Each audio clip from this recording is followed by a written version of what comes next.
We're live.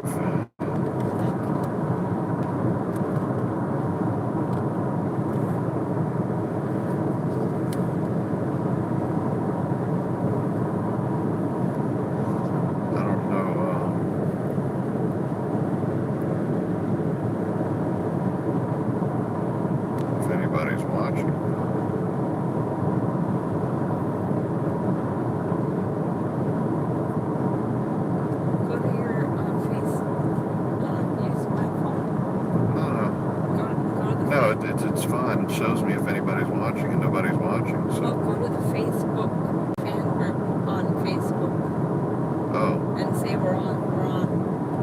Hang on. So we got 2 people watching us now. And a thumbs up. Welcome to 504 Road Trips. We're doing a live stream. Hey guys. We're on the way back from Houston, Texas. And we're cruising through. We just left Lake Charles, Louisiana. Bored. Yeah, we're bored. We'll have Watch out, vehicle stopped on shoulder ahead. Well, there's a vehicle stopped on the shoulder ahead. Thanks, Waze.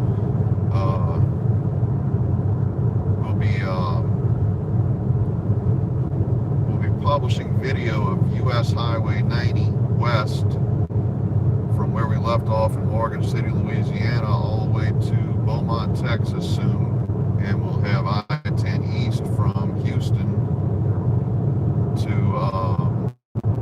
hopefully Lafayette, which is where we left off. I don't know how the quality of this video is coming out.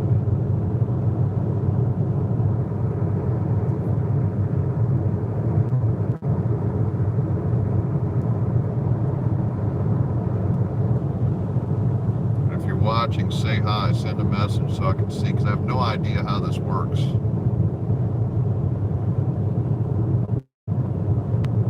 Watch out, vehicle stopped on shoulder ahead. Okay, I have no way of shutting it off. Set up here, this is our GoPro, which I don't know if you can see anything there, but that's what we're actually using to record. And we have a polarizing filter in the front of it. It's plugged in down here, and that keeps it charged. And then this is our regular dash cam. We got it running too. Got a better quality video out of the GoPro.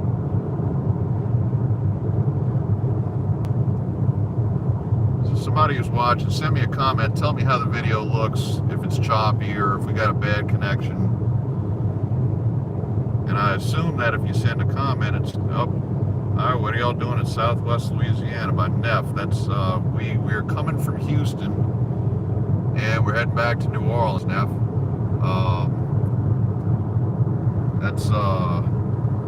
Where are you at, Neff? Yeah, where are you at, Neff? I see Terrell Mack is on there. He says the video's fine, so that's good. Thank you for letting us know. We decided to take the ride out to Houston on Highway 90, and then we're taking I-10 back. So that's going to be some of our future videos that we're going to be publishing over the next couple of months. So we'll have I-10 all the way from Houston. Well, from Beaumont. We'll have I-10 from Houston all the way to the Florida state line, and we'll have Highway 90 all the way from Florida state line to Beaumont, Texas.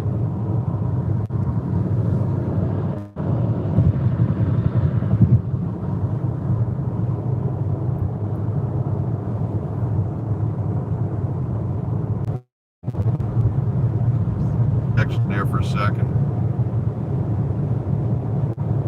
Passing up exit 43, Iowa, Louisiana. Which incidentally, Iowa also, when you're on 90, on Highway 90, that is the southern terminus of US 165, and I drove on US 165 one time when I drove to Iowa.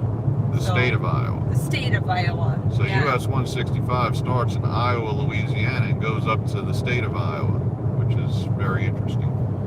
I don't know if it goes all the way up there, but Well, that was just, you can head that way anyway. that was a 1,000-mile trip, and I made it all in one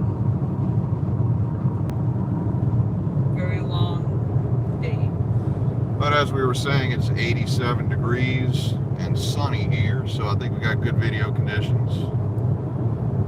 So what's everybody else doing? We've been in the car most of the day, We've been in the car most of the last 3 days. except we went to IKEA. That was most of the reason I wanted to go, because I adore IKEA, and we either have to go to Memphis or Houston to go to IKEA. Yeah, closest IKEA to New Orleans is in Houston. So we spent a couple hours at IKEA last night. And we have 7 people watching. I can't believe that. We've never done a live stream before. I don't think anybody would tune in. We got 8 people watching now. Thanks, Look guys. at it. And all we're doing is just talking, and now we're down to 5. Oh, I guess there was a few people just wanted to check in. But I guess we'll leave this up, so if you want to watch later, you can watch later. I guess people have better things to do on Sunday afternoon than watch a live stream of people driving down the road. oh, look But at for those of you that are here, thank you for watching.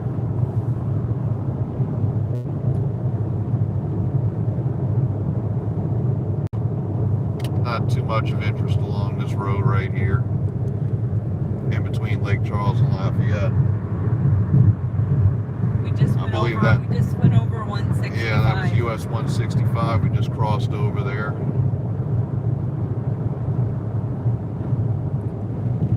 Now, here's a point of interest. Louisiana has the highest car insurance rates in the country. And I don't know if you can see it, if the detail is good enough, but almost every billboard you see is for one of those ambulance chaser type attorneys. And Right firm right now, Galloway Jeffcoat LLP, attorneys at law. and they, or they'll have commercials on TV. My lawyer got me $425,000, and that's why we have this 2015 Honda Civic. It's the lowest trim model.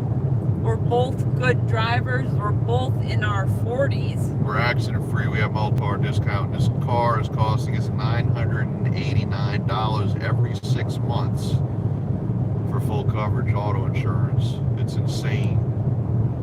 And then our other car is a 17-year-old Saab 9.3, and that costs us $600 every 6 months just for liability insurance. But yeah, this is a very sue-happy state, so one call, that's all. Morris Martin, he's one of our local personal injury attorneys. And then Gordon McKernan injured. Call Gordon McKernan. He lives in Baton Rouge.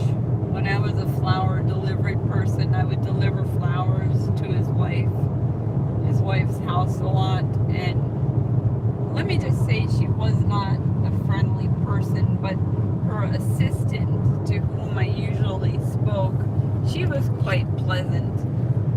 I don't know if I was a rich attorney's wife. I mean, I love my fiance very much, but if he were a rich attorney, I would be much friendlier than I am now. I would be very friendly to the people that actually have to work for their money.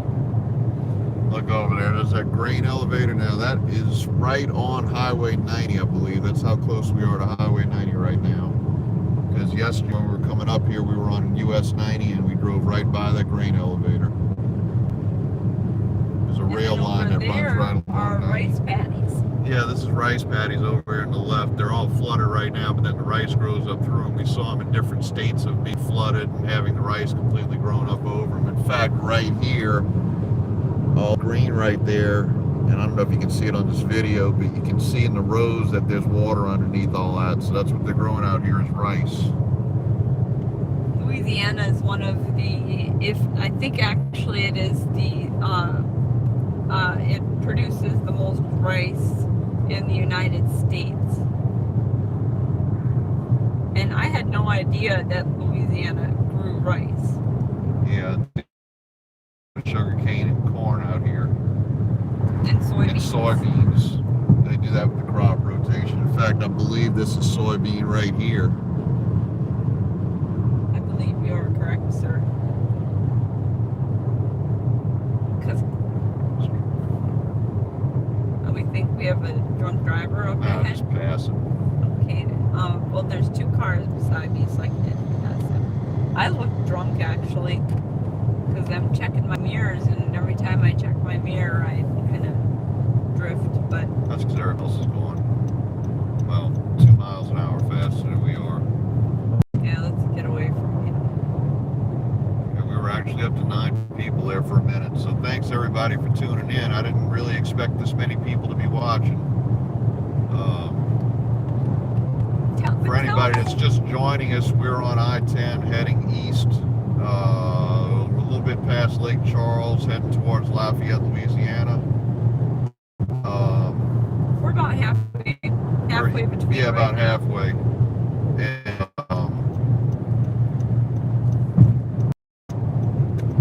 trying to figure out exactly where we are right now. We are coming up. We are 51 miles into the state of Louisiana, so About halfway to Lafayette. yeah, halfway to Lafayette. And over here we got Don's Specialty Meats. Whole row of billboards. That must be expensive. Stuffed chicken and pork, smoked sausage, tasso, beef jerky. You wouldn't believe some of the stuff that people call food here. Smoked boudin and seafood boudin. If you never had boudin, you got to come out of Louisiana and try it out. It's It's quite delicious. yeah, it's really good. It's almost like a sausage, but it's got rice in it. It's packed into A regular pig sausage intestines. casing. Well, yeah. Yep. I usually Got a take it out of the comment. I casing. usually always miss these live streams. The comment disappeared.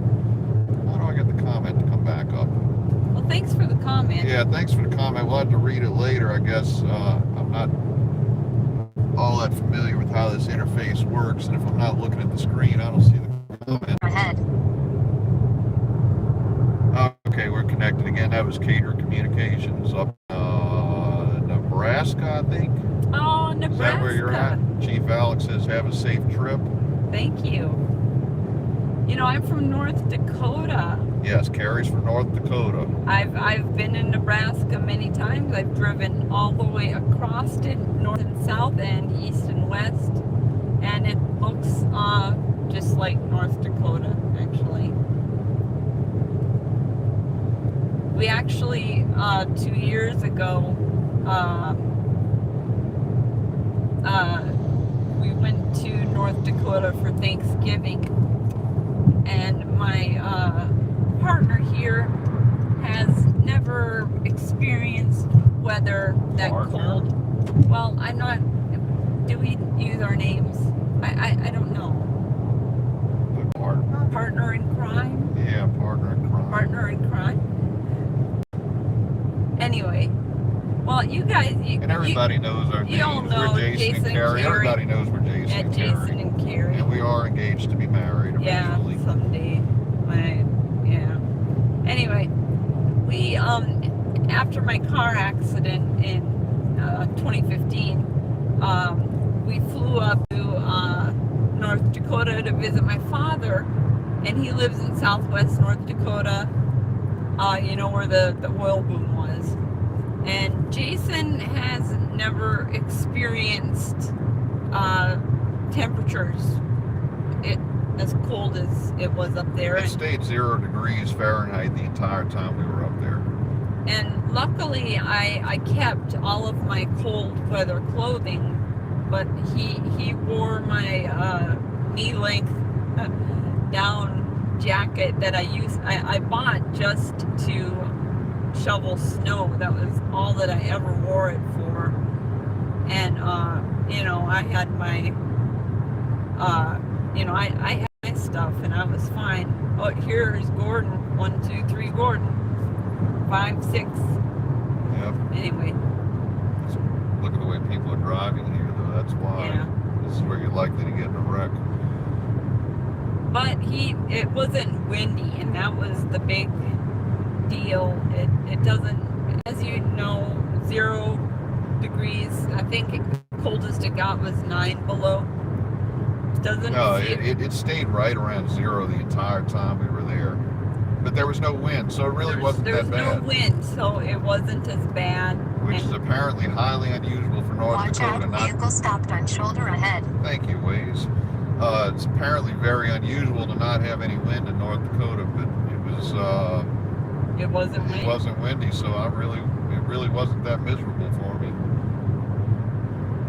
Then we went and saw, you know, they have, we went to see buffalo.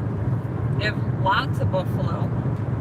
You know, they tell you that the buffalo are extinct and everything, but I mean, there were a lot of buffalo. We saw buffalo, we saw wild horses, we saw little things, prairie dogs sticking their heads up out of the holes in the ground.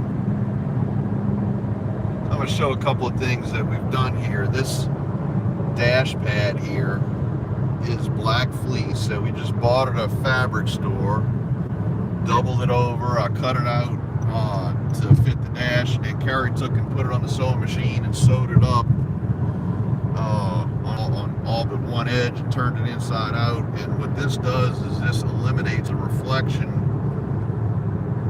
that we tend to get with the cameras up here on the inside of the windshield. That combined with the polarizing filter on the GoPro and on the dash cam, it pretty much gives us a clear view, almost as if the camera was mounted outside. The only problem is I do have to, I don't know if you can even see what's on the GoPro right now a little bit, but that'll still give us better than 1080p resolution on that camera. The video is produced. We're filming at 2.7K, and it's not going to actually. Oh, it's an exit. Okay. Stop before they exit. Exit 59, Roanoke, Louisiana. Oh, we got some road construction. Yeah, there's always road construction in Louisiana. But they don't ever seem to actually fix the roads. So. Well, the road's nice Watch and out, smooth vehicle here. stopped on shoulder ahead. Back. I should have shut Waze off before I started the live stream, but because 90 stopped on shoulder ahead. Look at that. Goodness. Let's give them a round of applause for whoever reported that. Hold a baby gator, exit 64 in Jennings. Oh, thank you. I will pass. Now we're getting into, I guess, what you'd call Cajun country. Yeah, the people here, I don't know if you guys, like, what parts of the country you guys are all from. You are welcome to share. But people around here, especially in this part of the state in central Louisiana, a lot Watch of out, them vehicle stopped on shoulder ahead. can't understand my accent. In fact, I was a teaching assistant at Xavier University, which is in New Orleans, in 2009. And on the very first day, I said, "Does anybody have any questions?" And a girl raises her hand and she says, "What country are you from?" And I wasn't sure what to say. I just said, "Well, I'm from North Dakota, which is in the United States, but it's close to Canada, so I guess you could say, you know, I'm almost Canadian." Oh,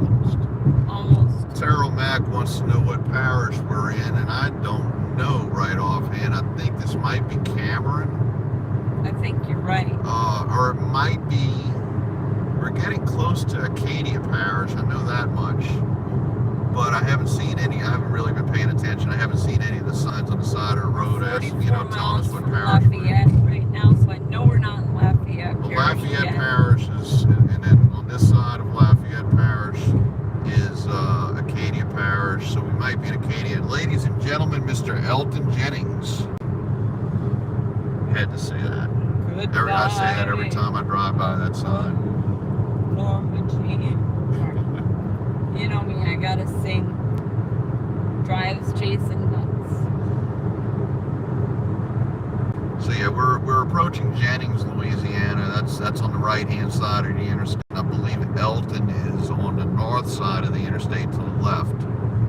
I'd have to look at a map to be sure of that. We drove through Jennings yesterday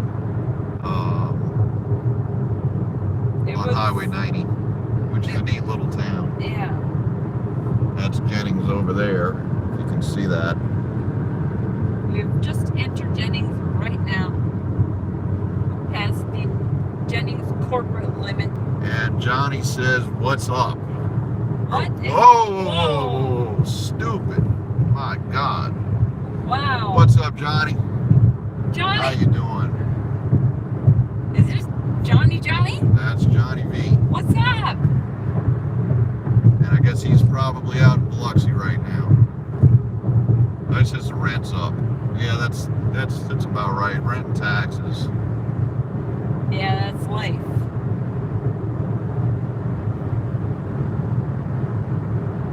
That's one of the three sure things in life: rent, taxes, and death. And a ticket in Golden Meadow. Oh, you know what? We might be in Evangeline Parish, actually. I'm not sure if that extends this far down, but Well, remember how this exit says Evangeline. Evangeline's kind of a weird shaped parish. Okay. John says, same old, just video. The Edgewater Mall movie theater construction update. Yeah, we got to check that out. We got a few videos. John, we got a few videos of yours that we got to catch up on. We haven't had much time to watch anything the past 5 days or so. So we got to catch up on your videos. Yeah, we've kind of been getting our butts handed to us at work. Yeah, we've been busy at work and trying to plan this trip and various other things. And so we've fallen behind on our video watching. It says a month away, maybe two for the movie theater. What about the go-kart track? I'm really interested in that go-kart track out in Gulfport.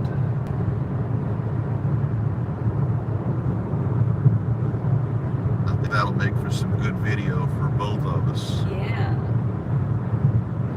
To mount the GoPro to my head and I drive was just going to say, put it on your forehead. Yep. Go-kart track any day now. Okay. Woo. Well, you know what? I think we're going to Biloxi next weekend, so We are, I I think that's a good idea. Next weekend. Okay. Yeah. We got nothing planned for next weekend. We might as well. We filmed that update today also. So everybody check out C. John Vlog. He's out on the Gulf Coast, and sometimes he's in New Orleans, but he does a lot of video out on the Gulf Coast. And He will teach you. He is a dealer at casinos, and he will teach you how to play casino games and tell you how to get a little bit of an advantage and possibly make a little money. yep, So he's got a baccarat tutorial and a blackjack tutorial. And one of these days, me and John are going to get together and we're going to teach everybody how to count cards too. yeah, Jason has made some money counting cards. Yep. And he's playing his $20 in free play now at the Non-Smoking Palace Casino, which is in Biloxi. I didn't know the Palace had a non-smoking casino. I thought that was just the Grand or the Island View. I haven't been in the Palace in 15 years, I don't think. What would a non-smoking casino Yeah, what does it smell like in the non-smoking casino? Does it smell like gamblers? Money. Or does it smell like money? Money tends to stink, especially when it's being handled by a lot of sweaty people. I always kind of thought the smell of the cigarette smoke covered up the smell of the dirty money. Like the people who sit and have like a whole row of slot machines that they won't give up, but they won't get up to do bodily functions. Palace is in Biloxi. Island View is in Gulfport. Island View is almost finished their new non-smoking casino now. Yeah, we've been watching the updates on that. I guess we haven't been out to Biloxi in a few months, have we? Yeah, we got to go out. Yeah, we got to go out there and see for ourselves, and we got to check out the go-karts for sure. Then I can go to church. Yeah, Carrie's church is out there, or her home church anyway.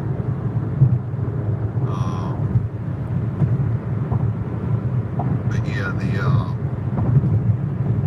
I don't know about the movie theater. I don't think I could sit through a movie in a theater anymore. I haven't been to. I don't think I could afford. I mean, that's Yeah, I think a movie's like 2 or 3 $14 or $15 now.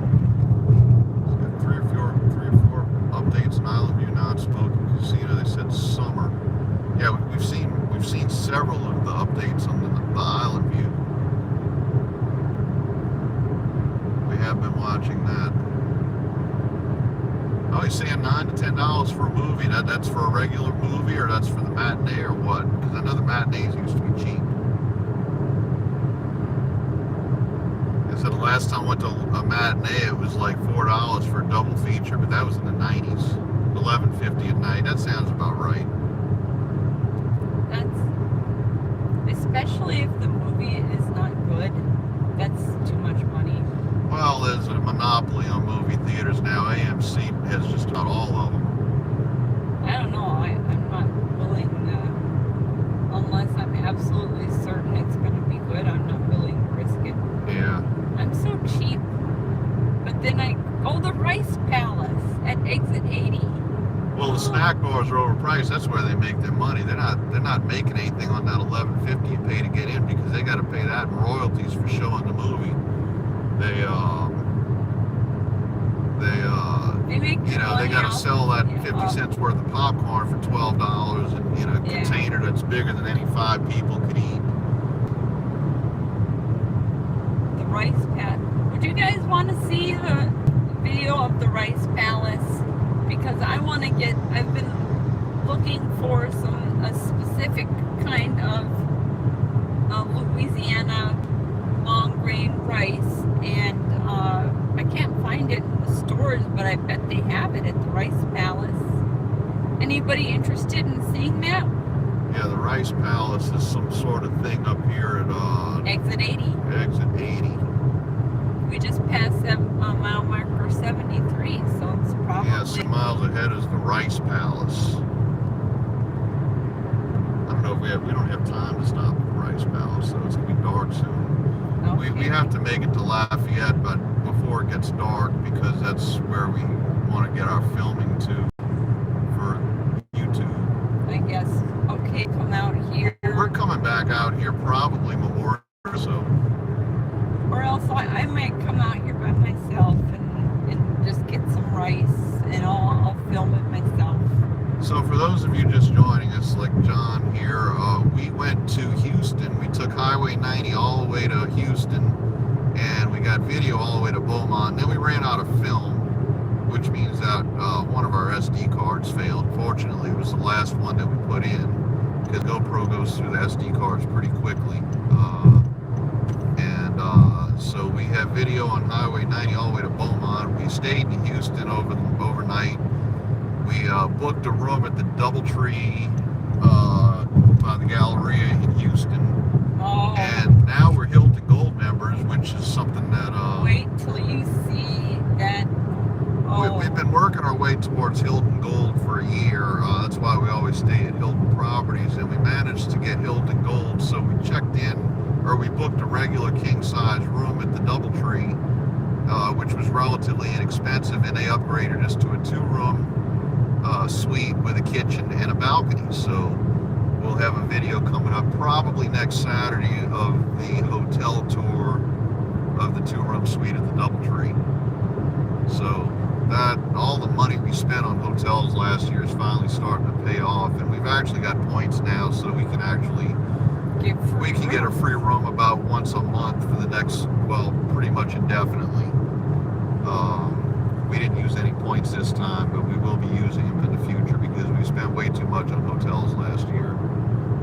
Much more than YouTube revenue paid out. YouTube revenue, laugh. John picked up a 128 gigabyte SD card at a pawn shop for $20. That's extremely cheap. We were thinking about getting a 128 because a 128 would hold about 5 hours of video on the GoPro, 2.7K, and then we wouldn't have to stop and disassemble the thing to change the SD card every 2.5 hours. But Best Buy wants like $140 like that for a speed SD, 128 gig SD card, and I'm not willing to pay for that. See, and we stopped and we at the Texas Center, and we were back a MacBook Pro, and we were trying to put everything onto that. Yeah, we were going to dump one of the SD cards to the MacBook Pro because MacBook Pro has a good battery and it would stay on long enough to transfer the files, but we were going to transfer them onto our terabyte external drive, and we couldn't get it to work. We couldn't figure it out. I know nothing about Mac, and Carrie really knows nothing about Mac. So we have to learn a little bit more about it because my laptop, which is what produces all the 504 road trip video, It's my laptop. well, it's her old laptop, but it's an i7. It's perfect for what we do with it. But the problem is that the battery is now about 7 years old, and it only runs maybe an hour on battery. And if we were trying to transfer files to the hard drive, with the hard drive running full speed, it might last 15 minutes. And that's not enough time because it takes about 45 minutes to dump a 64 gig SD card. And yeah, I know you can get the 32s cheap, but the 32s, the problem is with this mount, I have to take the polarizing filter off. I have to unsnap the thing. I have to pull the camera out, and all that without disturbing the way I have it set up. And then you open it up and you take the card out. You can't just do it on the fly. It's not that easy to change out the card. So I want to be able to put one card in and drive for 5 hours, which is about what we need to get gas, and then change, then change out the card when we're stopped. But with the 32 gig cards that we were using yesterday after we filled the 64, we were just having to stop every hour and a half and disassemble the thing and change out the card. Literally every hour and 28 minutes. Hour and 32 minutes. Oh, here is where the rice. And yes, the Hero 5 Session probably takes the same card as this Hero 5 Black here. And yeah, it does require a very high-speed card. The problem with the laptop is that the card reader on it is USB 2.0 and it's slow as molasses. And I read a tip this weekend that you can buy a USB to SD card with a 3 thing that'll plug into the USB 3.0 port, and it'll transfer the files at about 3 times the rate of USB 2.0. We just entered Crowley, Louisiana. And I'm pretty sure this is Acadia Parish now. And yeah, Eunice and Crowley. They have a little branch of LSU in Eunice here. Yeah, LSU has little campuses all over the state. And then Louisiana Highway 1111. My favorite number. Number 11. And that is the Acadia Rice Arena there. Yeah, it looks like a livestock auction to me, but it's the Rice Arena. That's what they call it. That's what they have out here. Cash show with, They have rice. They have cat litter. They have rice. Rice. Oh wait, no, there's 1111. It's the next exit, East Yeah. Crowley. Yeah, this is the rice capital here, and then just up the road is the frog capital. We spent a little bit of time there yesterday in Rain, Louisiana, the frog capital of the world. And next weekend, we missed that. Next weekend is the Frog Festival in Rain, Louisiana. And We're gonna ask Highway 90 runs. Jason's dad about that since he is from there. Yeah, my dad was born in Rain and raised in Church Point, which is just on the north side of I-10. And we actually spent about an hour in Rain because 90 runs right through Rain. And we stopped at the cemetery to try and find my great-grandparents' grave, and we never did find it. Nobody can remember. Well, my dad's really the only other living person that might remember where that grave is, and he couldn't remember either. So we never did find the grave. But we spent about an hour walking around the graveyard, looking at names and stuff, and it was pretty interesting. It's an old graveyard, dates back well over 100 years. Yeah, there are lots of people that were born in the early 19th century. Yeah.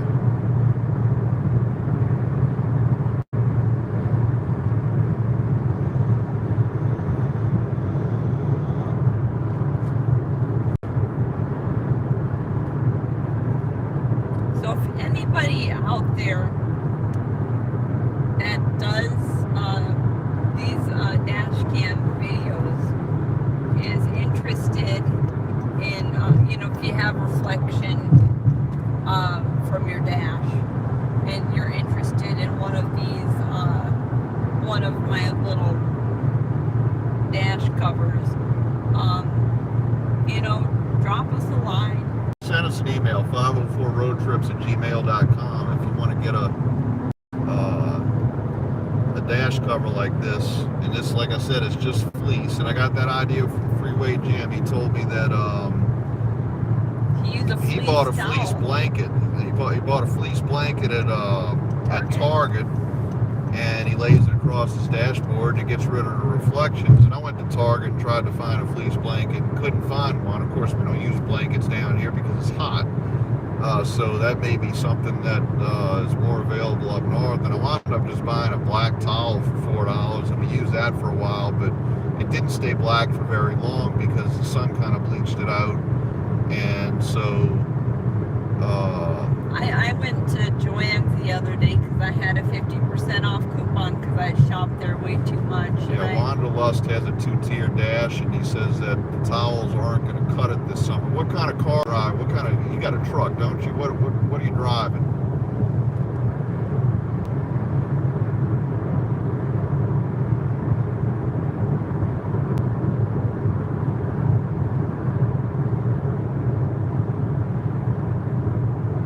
Waiting for him to comment.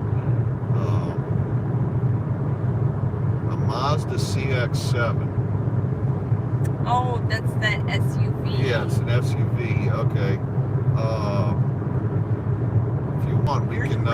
If we can get if you want to, like, what you'd probably have to do is get a roll of paper or something like that and trace out your dash. Or even get newspaper and send me a template.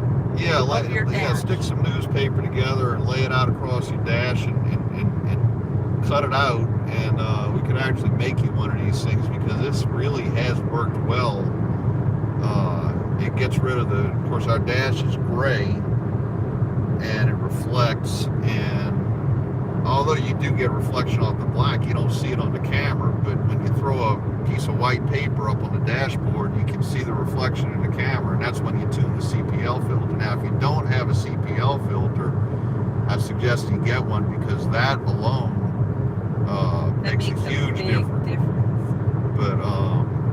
But if you are interested, all I ask is Police if you reported want ahead. one, I will make it for you for the cost of the fleece and $5 for my labor and postage. yeah, and I mean you're talking about $20 worth of fleece, and it's double thick, so I Yeah, if you want one, get with us. You know how to contact me on Facebook or shoot me an email or whatever, and we'll figure it out how to measure out your dash, and we'll make you one. And it's going to make a big difference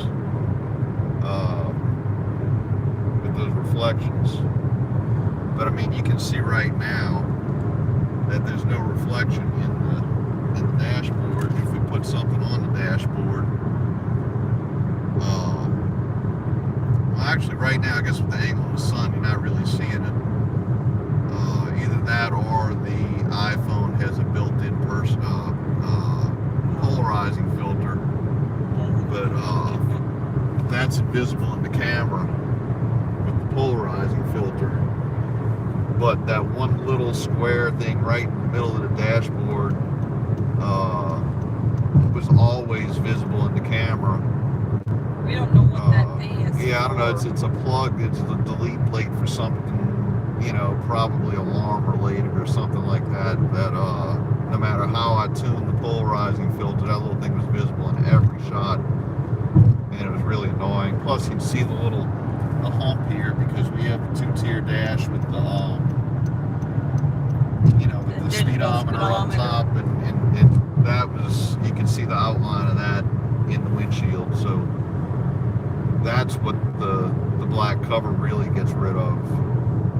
And if you more can, than anything. and if the vehicle you drive, if you can see the reflection of what will look like, if you have a two-tier dash, if you can see the reflection of what is on the second tier, make sure to include the second one with dead armadillo. Make sure to include in your template the second tier. Just draw the dash as if you were going to make one, because I'm going to make a cover for your dash. Yep. And mount the camera and put white sheets of paper on the dash, and then look through the camera and see exactly which parts of the dash you can see, so you know what you have to cover. In our case, this part down here didn't matter because it's out of range of the camera, but up here it did matter. So that was why we made this one the way we did. and I left one end of ours open in case I needed to cut some off or I needed to add some on. But if you'd like, I'll just sew it shut, or I will, I'll sew it shut and put little Velcro dots on it to hold it down. But this is pretty heavy fleece. They call it sweatshirt fleece. Yeah, this It's stuff is heavy pretty fleece. thick. I don't know if you can see that. It's but not gonna move, but I can put Velcro dots on there if you want, or send you the Velcro dots and you can put them wherever you want. So, if anybody needs any of that, just, drop us a line, and because I love to sew. I mean, when Jason was driving in Texas, I was sitting beside him and I was sewing really, it was a pair of shorts that had like a microscopic tear in them that nobody would ever notice, but I was sewing them because I knew it was there. Alright, we are approaching Lafayette. You can see the billboards now. Now wait, when you say you straighten the fisheye out, are you using the narrow setting on the camera? Not narrow, the linear setting on the camera. That's what we're using, is linear, and that shows the least amount of the dash. And when I mount it externally, I can avoid the hood completely, without having to point it up at the sky. Now, inside the car, I have the camera pointed up, and I am going to have to do some cropping to get some, to get a little bit of the sky out, to bring the road more to a reasonable level. They say that the horizon point of the road should be about 30% up the screen, 30 to 35% up the screen, which is about where it is right now. Now, I do not use 4K simply because the GoPro 5 Black does not stabilize in 4K, and it would also, you know, the amount of SD card space that would take, we'd be changing the chip every hour. But it stabilizes perfectly in the car at 2.7K. Now, walking around with the thing, it's all choppy and jumpy and look like Lurch walking around. But in the car, the only thing is every once in a while you see the hood bounce up a little bit into the bottom of the frame because I hit a big bump. And we have some big swimming pool size bumps. Yeah, we go through some bumps, especially if you looked at today's video down in the 9th Ward. That was that's some rough roads down there. But I really like the stabilization, so that's why we're keeping it at 2.7K. Not to mention, we can't even watch 4K videos because we don't have anything that'll display them. So the aim was just to have better than 1080p.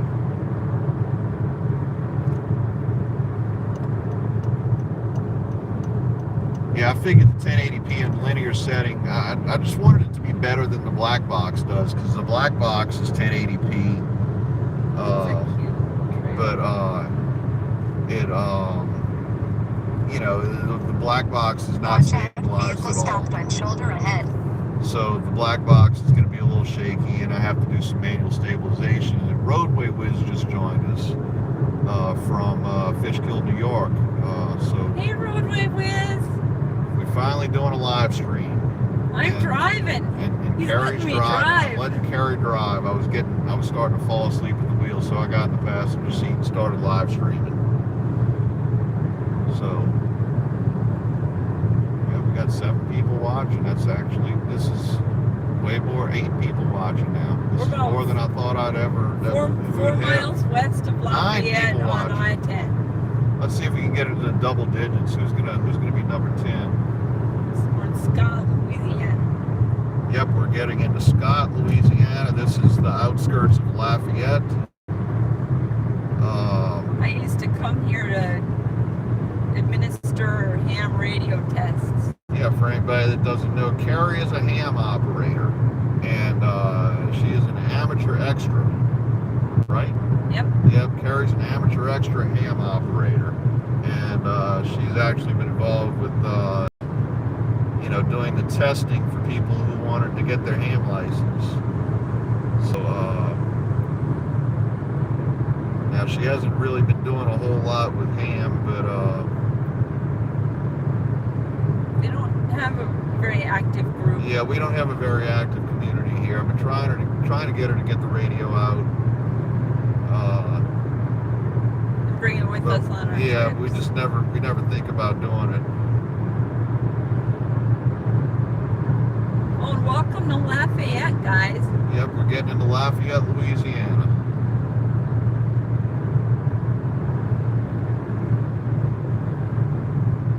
Coming up on Ambassador Caffrey Parkway, exit 100. So we're now 100 miles into Louisiana. And actually, this is our previous I-10 starting point heading east was at I-49, so it looks like we are going to make it. So we'll have continuous video of I-10 from Houston all the way to, well, heading east. I think we only went as far as Slidell, but we can get beyond there on our next trip. At some point this summer, we're going to head east on I-10. We're that big thing. And after we have this, we'll have every interstate in Louisiana on YouTube except for I-20. We have a very short section of I-10, but we're going to have to make a trip up to probably, you know, Jackson, Vicksburg, something like that, and just shoot across I-20, which really isn't that far. I think it's only about 120 miles across northern Louisiana. And then we'll have all of the interstates of Louisiana on YouTube once we do that. So look for that this summer. That's in our plans. coming up on LA 182, which is old Highway 90 and old Highway 167.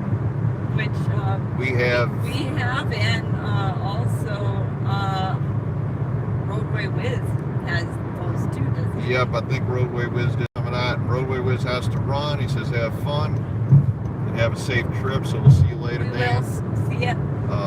But LA 182, we have the entirety of LA 182 on YouTube if you ever want to see it. And it's mostly just old routes that have been superseded by newer, more direct versions of Highway 90, Highway 167. Old, frightening looking bridges on there. Yeah, they have some interesting bridges if you're into bridges.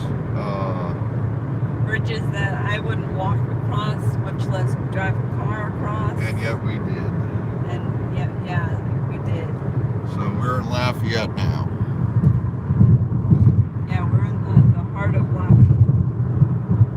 That was that That was 49? Ambassador Caffrey. That was LA 182 that we just Okay, passed. 49 is the next We're exit. coming up on, I-49 and US 167. Exits 103A and B. And if you make a right, it takes you to Highway 90 and eventually to New Orleans. And they eventually want to make all of this into Interstate. Yeah, they want to 49. extend I-49. All This the is way the to southern New Orleans. terminus of I-49 right now, but eventually they're going to extend, I think it's a pipe dream. I don't think it's ever actually going to happen. We want to extend I-49 along the US 90 corridor all the way into New Orleans, where it would end at I-10 by the either end at I-10 by the Superdome or hit Interstate 310 and then back up to I-10 just west of New Orleans, west of Kenner, Louisiana. But I really don't think it's ever going to happen because it's just it's swampy terrain and Well, that part there is the part that is already almost that's to interstate standards. I think the part that is going to prevent them from converting it to freeway standards is the part that is in Lafayette. Yeah, Lafayette is a very dense urban corridor down the Acadian Thruway. Wait, is it Acadian Thruway? No, it's Evangeline Thruway. The Evangeline Thruway. Right, yeah. It's a very dense commercial corridor that they would have a really hard time even putting an elevated expressway through there. It would cost a lot of money to they'd have to displace a lot of people. There would be eminent domain because there's some residential in there too. And I think that's the biggest obstacle to connecting I-49 with Highway 90. Because once you get past New Iberia, parts of 90 are already up to the interstate standards, limited access, and it's like that all the way to Bayou, or almost to Bayou Lafourche, or actually all the way to Bayou Lafourche. Yeah. And then from there to 310 is probably a 30-mile stretch that they would have to completely redo. Now they're getting ready to add lanes here. We're now east of Lafayette, and they're widening this portion of I-10. And since the last time we were here, since the last time we did video here, they've started this project. They were talking about it the last time.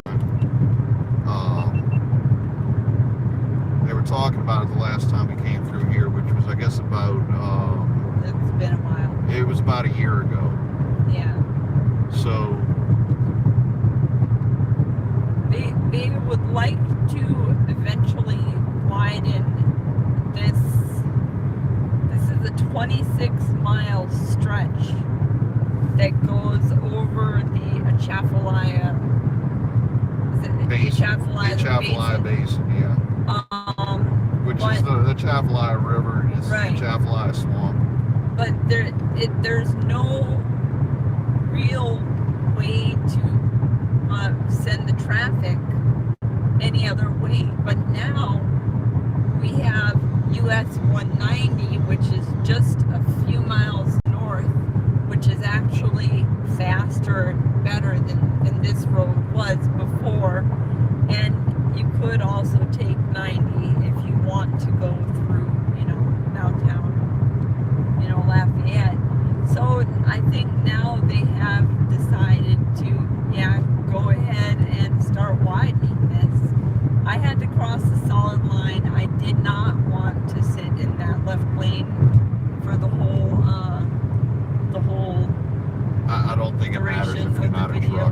Yeah, well, no, legally you're not supposed to cross. So. Well, I guess not, But I didn't want to be in the one. Louisiana doesn't have enough money to operate the way stations anymore anyway, so I don't think it matters one way or the other. The way stations are all pretty much closed. All trucks bypass when flashing. I've never seen that light not flashing. Some of the way stations, look, yeah, they got the whole thing torn up. I think they're tearing this way station down. I think they do use the way in motion in Louisiana, but I'll tell you what, for a while, all the way stations were closed. Occasionally you would see a Waits and Standard police car coming out and pulling over trucks and inspecting their loads, but for the most part they don't really do a whole lot of that. But what we're coming up on in about 3 miles is the Atchafalaya Swamp Freeway, which is an elevated road. It's 2 lanes. It has narrow shoulders. The speed limit is, I believe, 55. 60. Or it's 60, but trucks are only allowed to do 55. Trucks, yeah. And trucks are supposed to remain in the right lane. It's a very dangerous stretch. This is And- Bayou Teche. Yeah, we're crossing Bayou Teche and entering Breaux Bridge, Louisiana. But yeah, I think that's going to be their biggest challenge, is widening that elevated Atchafalaya Swamp Freeway, because it's a bridge, and I mean, it's a very old bridge now. I guess this was all built in 1966 or so. I might be wrong about that. Whenever they were building the interstate. Well, yeah. I mean, the interstate in I-10 in Louisiana was built in phases, starting around 1965 and finishing up around 1978, 79. And this was one of the later parts, because when I was a kid, when we would go see my dad's family out in Church Point, there was no option to take I-10. We had to take Highway 90 or 190. Actually, 190 takes you straight there. That's probably the way we went. We would drive up to Baton Rouge and then take 190 across the state. I can't imagine. So this is in my lifetime. I was born in '73, so I was about 7 or 8 years old when this part of and I'm saying this part. I don't know if it's this part or whether it was further west, but this may be as recent as '79, and it may be as old as 1966. Watch out, vehicle stopped on shoulder ahead. But if you watch the video, there's a video that is I-10 East Lafayette to whatever. I had all the actual stats of when the road was built. I looked up all the details of that. So if you really, if anybody really cares, that's, that'll tell you. Well, that'll really tell you when these interstates were built. For sure. Yeah.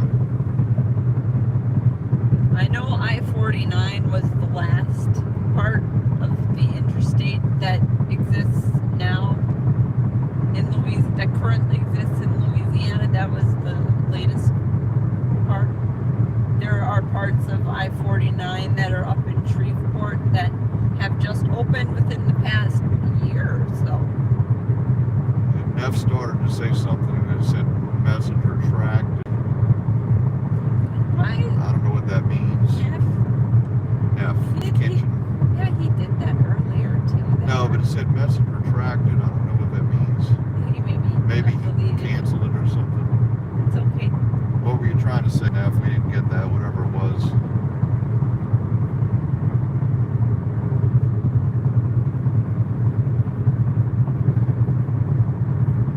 Hey Bears, Boudin and Cracklings. Exit 115. That's if you really like fried green fried food. Fried.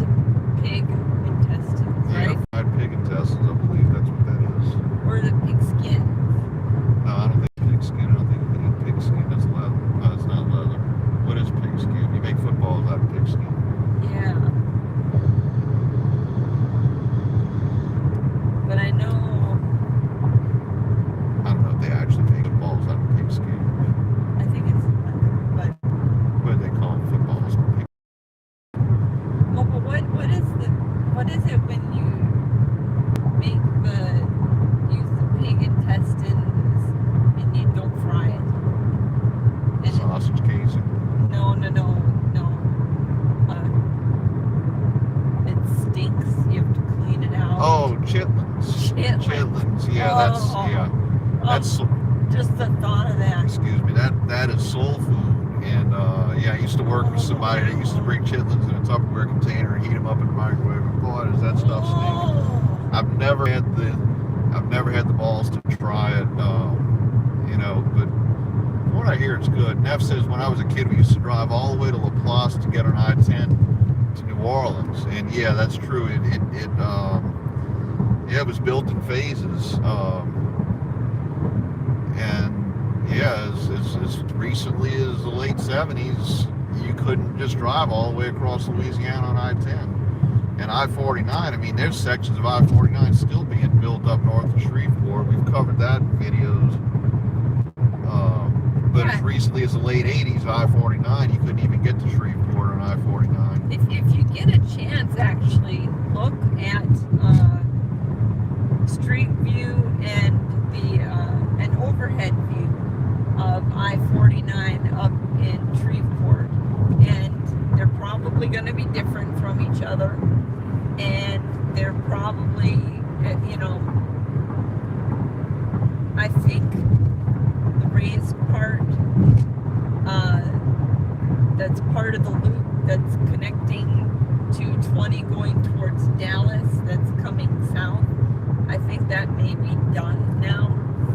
But when we were up there, it wasn't done, but I think it's done now. Yeah, right after we recorded I-49 from Texarkana to Shreveport, they opened a new section. It was another mile or two. And there's still one more section that's still supposed to open. I-49 is never going to be continuous through Shreveport because there's a neighborhood that they just won't go through because they would have to displace some people.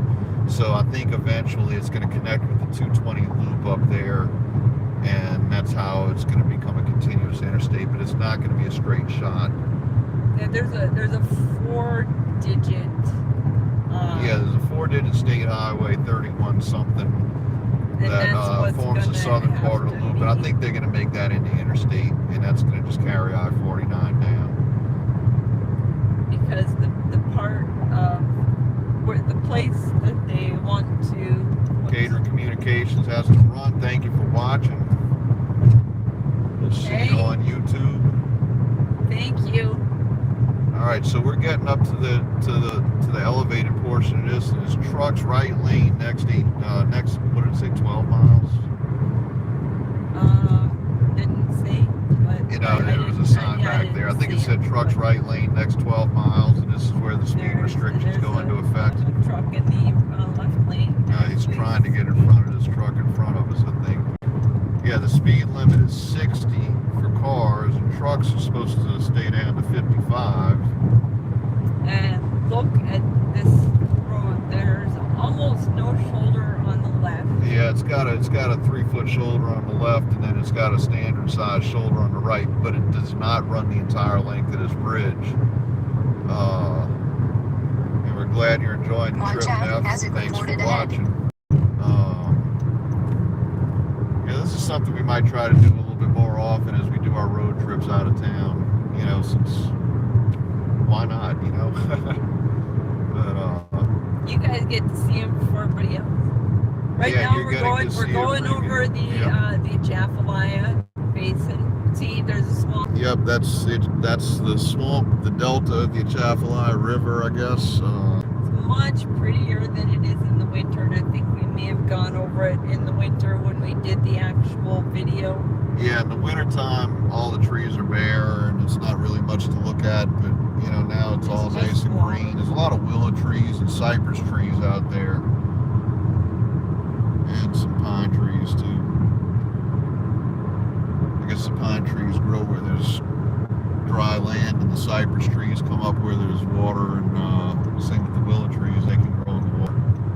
Oh, they can? I didn't know. The willow trees grow on the badge of the Mississippi River, and they're underwater sometimes, and it doesn't hurt them. I think it's got to be variable, though. All right, this is the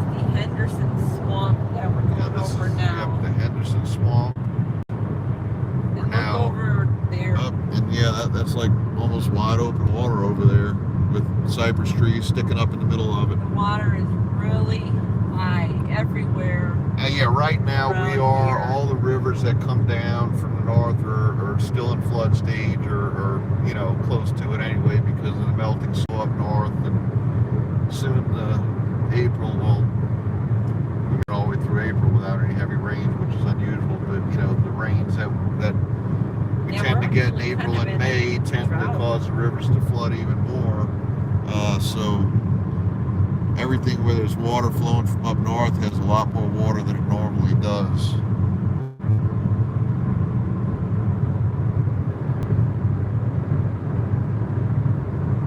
So coming up on the right up here, I can't really see that far. Oh, Butte LaRose, LA 3177, and that's where the Atchafalaya Welcome Center is. And if you get off there, it's accessible from both sides of the interstate. There's a welcome center. I think they got some nature trails down there. I've stopped there a number of times just to I've run been into the down there a couple bathroom. times too for the same reason. Yeah, they got vending machines and stuff there. It's usually in the middle of the night when I'm desperate to get to a bathroom, you know, and I've been driving for hours. But this is Lake Pelba. And we All just kind of different passed stuff here. Lake Bigeux, I Bigeux. believe that's Bijou. Bijou or Bijou. I'm not 100% I sure. don't know how to pronounce these Well, words. EAUX is generally O, Cajun. Unless, you know, but it doesn't have the E in it, so. Yeah, so that's the Atchafalaya Welcome Center right there on the right-hand side. They got vending, lots of places to park. On the left-hand side. Oh, so everyone on the left-hand side? I didn't know that. I've never stopped on the Now other way. we're on the actual Atchafalaya Yep, River. this is the Atchafalaya River. This is the actual main channel of the Atchafalaya River. And It's it runs navigable, down to the I Gulf of believe. Mexico down there. Oh yeah, it is navigable up to a certain point. It's not like the Mississippi, but you know. Now we're going through a tunnel of trees here. And this in the winter would be all bare. There would probably be no leaves on any of these We even trees. have some trees growing up in between the two roadways here. So yeah, this is a very interesting drive. And if you're not from Louisiana, this is something that's different for sure. When I first moved here, and even now, I think it's beautiful. The swamps are beautiful. You know, I don't really particularly care for how they look in the winter, of course, because they're so bare. But right now, you know, driving through the tunnel of trees like we just were, it's so pretty. And I guess it could be because I grew up in North Dakota where there are 3 trees in the whole state.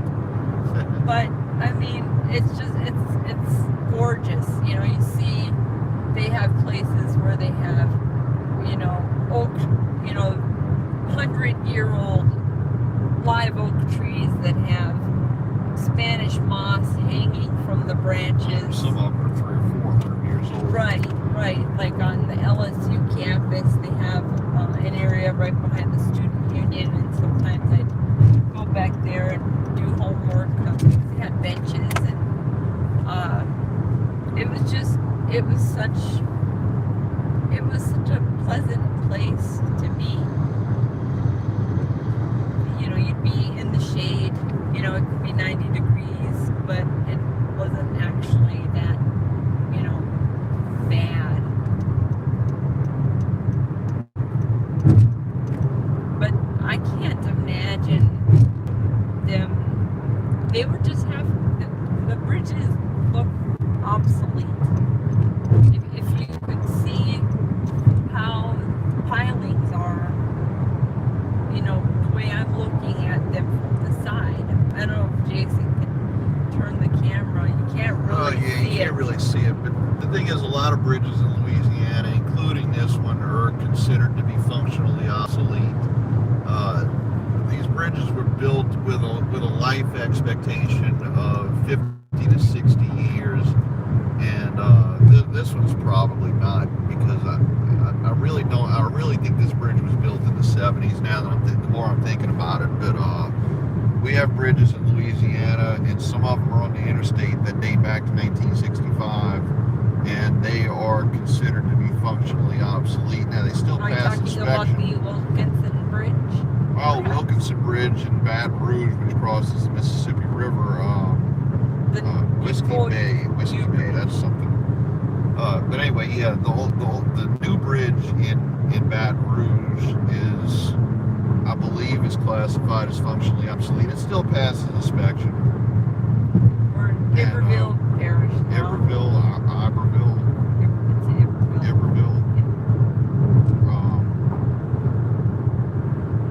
But yeah, these functionally obsolete bridges pass inspection, but they're really, you know, they're supposed to be replaced after a certain number of years, but they just can't afford to. There's just not enough money in the world to replace all the bridges in Louisiana. There are 50 states in the country. We all know that, and we all beg for money to fix our failing infrastructure, and you know, Louisiana can't have it all. So we, you know, we'll just have to wait, you know, until, you know, whenever we get money to, you know, they just fix what they can when they get the little handouts that they get, you know. I'm sure that's how it is where all of y'all live. Yeah, but I would venture to guess that Louisiana probably, and I'm sure there's a stat somewhere that can be looked up online, Louisiana probably has more bridges than any other state, just because we have so many miles of bridges like this one here. This bridge is 12 miles long. We have the Causeway, it's 26 miles long. Two bridges, 26 miles or 25 miles long. We have the Manchac Swamp Freeway, which is I-55, and that one is the Causeway. The two Causeway bridges are the longest and second longest bridges in the world, and it's because of the difference of a few feet between the two bridges. And the Manchac Swamp Freeway running up I-55 is in the top 10 longest bridges in the world. It's in the 20s as far as the length. Yeah, maybe in the top 20, but it's a long bridge, and we just have a lot of bridges because we have a lot of waterways to cross and lakes and that kind of thing. Of these little, you know, 4-mile, 3-mile, you know, bridges all over the place, you know, that you don't even notice because you drive over them. But I remember, you know, when I used to drive between Baton Rouge and New Orleans to school every day, I drove over the bridge, Mississippi River Bridge, you know, from the West Bank to the East Bank. I did that, you know, twice. And then I drove over the spillway, which goes between Kenner and Laplace. Kenner and Laplace, which is at 9 miles. Something like that, yeah. Yeah, and that is a very narrow little low bridge. I'm surprised that survived Katrina. Well, the storm surge didn't come that far in. That's why it did. Okay. It's a similar bridge to this. I would go over that, you know, going home and back, you know, and then there were a couple of bridges that were, you know, 4 or 5 miles that I would go over. And what else? I think that's it. But I mean, if you add that up, that's 100 miles nearly worth of bridges that I would go over every day to go to school. Yeah, about half of the 180-mile round trip is bridges. So yeah, we got a lot of bridges here in Louisiana. And I'm really shocked we still have 8 people watching. Thanks for Yeah, thank you everybody for tuning in. This is actually worked out better than I This is a whole lot better than I much expected. more interesting. No offense, Jason would be probably taking a nap. Yeah, but I'm awake now, so Yeah, that's okay. and I would be sitting here. I wouldn't have the music up too loud, and I'd be singing. Making his eardrums bleed. So you're saving him. Yeah, From if you saw this morning, and Neff says live feed is great. If you saw this morning's video of the 9th Ward, we had a little sample of Carrie singing some Fats Domino. Ain't that a shame? I decided to leave that in. Oh, and I was mortified. I guess she thought I was going to edit that out when I did the audio editing, but I left it in. Why not? Maybe somebody got a laugh out of it. But I'm sure. Yeah, and the good thing about the live stream is if I pay enough attention to the screen to see your comments, and you got questions or you want to say something. And Neff says he saw that video earlier. Good. Well, that means that our subscribers are watching our videos as we post them. So yeah, if anybody's watching, who all's here? Post a comment if you're watching. Let's see who else is here besides Neff. Oh, and Neff, I just want to ask you, did you see the first 9th Ward video? Yeah, we did a 9th Ward video in May or June of 2016. And it was a similar route. And did you? Yeah, it wasn't the same route, but it was similar. Did you notice any of the? Did you notice differences?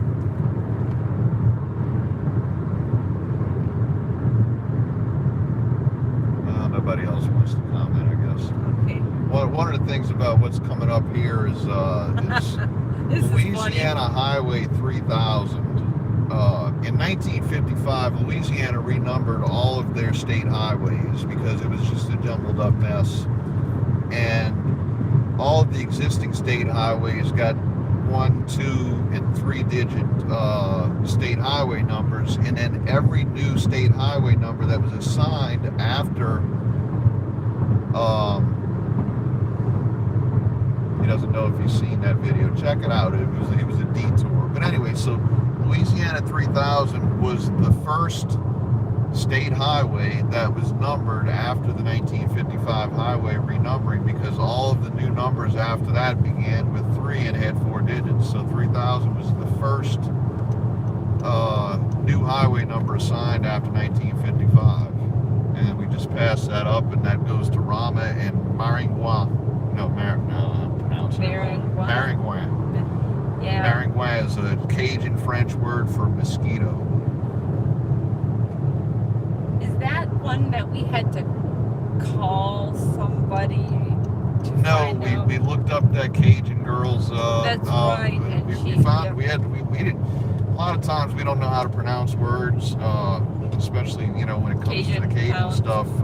Because I'm so far removed from my Cajun heritage, I don't know any of it. But yeah, we found a video of this girl that's a linguist, and she's Cajun. She's from somewhere out in southwestern Louisiana, and she was discussing different words that are used in Louisiana that aren't used elsewhere.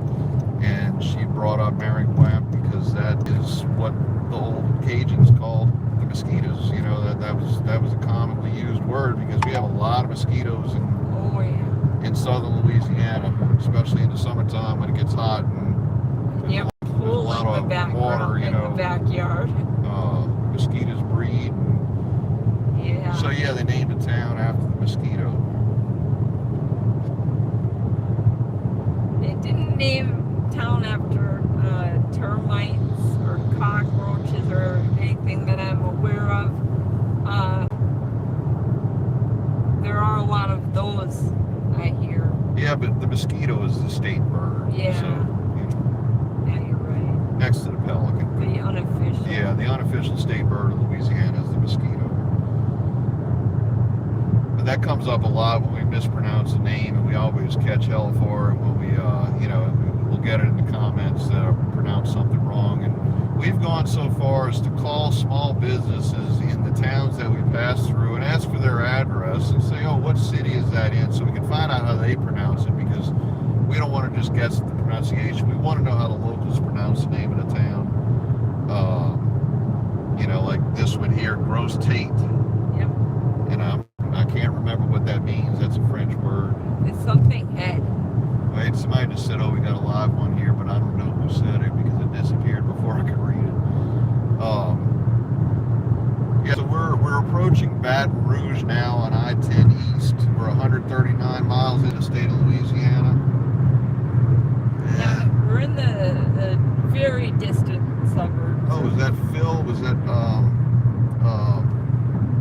Trans-Canada Phil? Was that who that was that made that comment? I can't see it. Well, I know you can't. I'm asking our viewers, or if that is Phil. Yep, that's me. That's what he said. That's Trans-Canada Hey, Phil. Phil. All the way up from Canada to the Great White North. Yeah, he's from even further north He's from further than north me. than Carrie is. Carrie's from North Dakota. He's not from much further north, but I don't think Phil lives in an igloo. But that's one extreme to the other. Trans-Canada Phil to 504 road trips.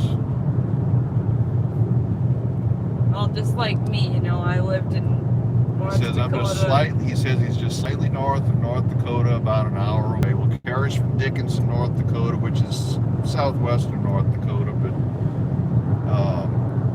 Yeah, I'm in southern North Dakota. It's the tropical area. yeah, the tropical area where it's 0 degrees in the winter. We were talking about that earlier, how we went up there a couple of years ago, and I experienced 0 degrees Fahrenheit for the first time in my life. But yeah, the climate's probably very similar where you are to where she's from. And of course, right now it's probably hot up there, huh, Phil? Thanks. Yeah, I released a new one earlier today. Okay, we'll check that out when we get home. We're behind on our video watching because we've been so busy lately, but we'll check that out when we get home. It is 81 degrees Fahrenheit. Yes, it is 81 degrees Fahrenheit here. I don't know what it is. Louisiana, Celsius. so let's see, you subtract 30 and divide by 2, so that's what, 25 roughly. And he says they're 23 degrees Celsius today, so their temperature is almost the same as it is here. Okay.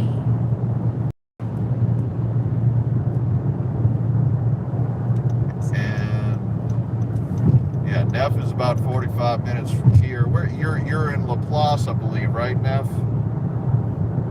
Oh, Phil says it's 73 degrees. Okay, my conversion's a little bit off. I use the easy conversion. Double it and add 30 is how I do it, but I know that's pretty close. I know 25 is hot. If it's 25 here, that means it's really cold, and it's negative where you are. So Yeah, but it's only about -4 or 5 if it's 25 here.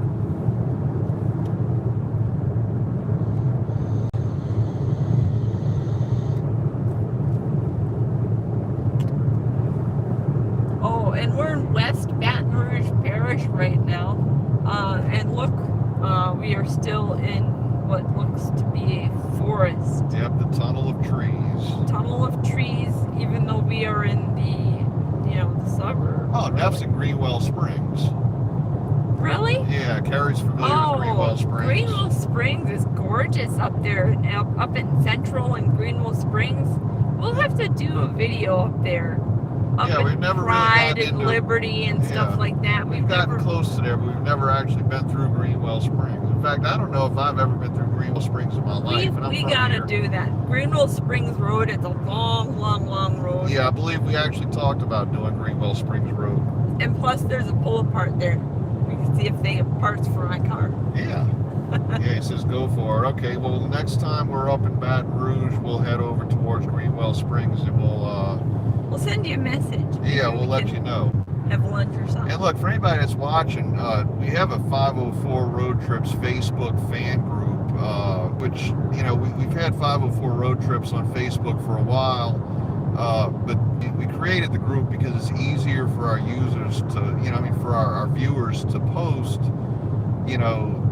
It's just a regular Facebook person. You can go in there and post whatever you want, and you can ask questions, and you can make comments, and if you do your own road trip videos, you can post them there.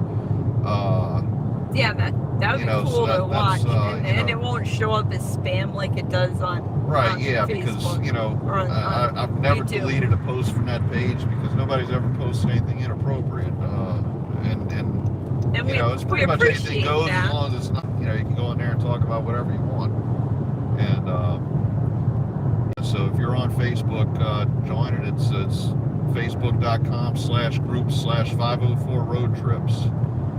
And of course, we're on Twitter at 504 Road Trips, and we're on a whole bunch of other stuff. Signal is starting to cut out a bit. It's going to get better. We're getting close to Baton Rouge. Yeah, we're really, really close to Baton Rouge. As we get into Baton Rouge, the signal's going to get stronger. We're in the middle of nowhere right now. It's been in and out the whole way, but we're within a few miles of Baton Rouge now. We're in a literal tunnel of trees. Yeah, there'll be a cell tower coming up soon, and we'll get better. And Roadway Wiz is back, and yes, we are still on I-10 East. We're almost to Baton Rouge. Because Carrie's driving, and Carrie drives fast. Yeah, Carrie drives fast. We've been broadcasting now for 89 minutes and 15 seconds. That's an hour and a half. And that's pretty much the whole time we've been in Louisiana. Yeah. Well, no, we're in Texas. No, we stopped in that's right. First exit 4 in Louisiana. Watch out, I don't know what's happening up here. There's okay, so that means big we're stack interchanges coming up down the road. I don't believe there are no stack interchanges until we get into Kenner, Louisiana, at the junction of Interstate 310. Yeah, the junction of Interstate 310 and I-10, there's a 3-level stack because that's the northern terminus of 310. So, between here and there are no stacks that I can think of. The biggest stack, there's a 4-level stack on I-110 in Baton Rouge. We have video of that. And that's but we're not going that beautiful. way. Yeah, it's a perfectly symmetrical 4-level stack. There's also one on US 61 and I-310. That's a 4-level stack. We have video of that too, and a couple from above and below. If you look on Google Maps, we are on I-10 eastbound. God, we can't be more than 5 miles from the Mississippi River. We're in West Baton Rouge Parish. We're at the I-110 and Airline. That's US 61. That's what I'm referring to as I-110 and Airline. Not one. 110 and Airline. Okay, that's the one in Baton Rouge. That's the 4-level stack in Baton Rouge, and then I-310 and Airline also has a stack interchange. But yeah, we're in Lafayette. Yeah, almost to Port Allen. That's right. Yeah, we got to go through Port Allen before we hit that route. 5.6 miles. Yep. Stay to the right to I-10 East, New Orleans, to I-12, Hammond. And then we're gonna get. What? Wait, why is it taking us I-12?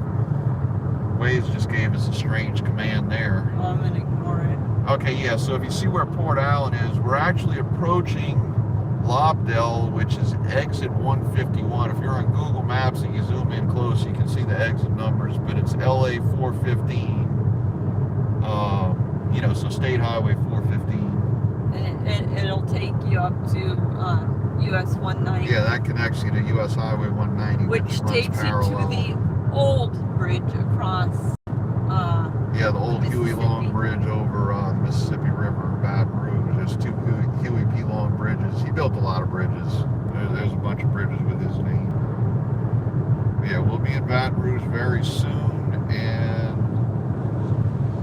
Diamond Interchange 415 and 110. Yeah, Yeah, just about everything along I-10 is diamond interchanges. You know, all these interstate highways. They're really not creative. They Well, did it the cheapest way. You And know, there's really no need for a loop. yeah, I mean, no, we had clover leaves in New Orleans, and they've kind of eliminated them. Be in Baton Rouge in a few minutes, correct? Now we're approaching the bridge. Now after we get over the bridge, we will be on the part of I-10, the length. You know, the I-10, as you know, goes the whole length of the country. Yeah, I-10 runs from the East Coast to the West Coast. It runs from Jacksonville, Florida to LA. And it California. It's the narrowest part of the road because it only has one lane. Yeah, the I-10 main line reduces to one lane, and they're getting ready to fix that by eliminating an exit. But after we cross this bridge up ahead, I-10's main line reduces to one lane, and I believe it might be the only place on an interstate highway in the country that does this. And the traffic.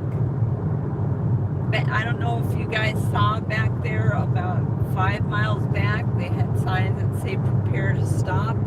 And those signs are there because the traffic during rush hour, and sometimes not during rush hour, gets stopped all the way back there because of the way this bridge Police is reported ahead. set up. Okay, so this is LA1. We covered the entire length of LA1 in a video series last year. But this is the Wilkin Bridge. This is what they call the new bridge here in Baton Rouge. Built in the 60s. Built in the 60s. And maybe Roadway Wiz can chime in and tell us a little about this bridge, because we did a bridge special, bridges that crosses the Mississippi and Louisiana with Roadway Wiz 2 years ago. No, I'm sorry, that was 1 year ago. And this was one of the bridges we covered. Now And yeah, there's a lot of accidents up here because nobody's ever in the right lane, the correct lane. You don't want to be in the right lane. You don't want to be in the left lane unless you're In 1 exiting. mile, stay to the right to I-10 East, New Orleans, to I-12, Hammond. In East Baton Rouge Parish at the moment. Yeah, we just crossed the East Baton Rouge Parish, and this is the Mississippi River. Now which I'm going to You probably slow see a down guardrail. so you guys can see the sign. Okay, left lane is I-10 exit only. Back off of this truck a little bit if you can, so that, which of course he's slowing down more than we are. Yeah. But the left lane is exit only to I-10. This There's an lane, exit here that goes to Nicholson Drive, Highland Road, that takes you to LSU, and then it shows the right two lanes are for I-10 and well, I-10 and I-12. they are right now. Yeah, they are right now Unless because, they have eliminated the Washington exit. well, I don't think that's happened yet, but we'll see in a second. Stay to the right to I-10 East, New Orleans, to I-12, Hammond. I think Okay, so we're, that exit to the left-hand exit is I-10, and what we're seeing here is the I-10 main line. And what's going to happen in a In a second quarter of a here... mile, Oh, stay to the shut up, left to I-10 Waze, East. come on. Okay, the right lane has now become exit only for Washington Avenue. And yet people still tend to be in that lane, to go to 10, wanting to go to Stay to the I-10, left so they to all I-10 suddenly East. want to merge over. So for that little short distance there, I-10's main line was one lane.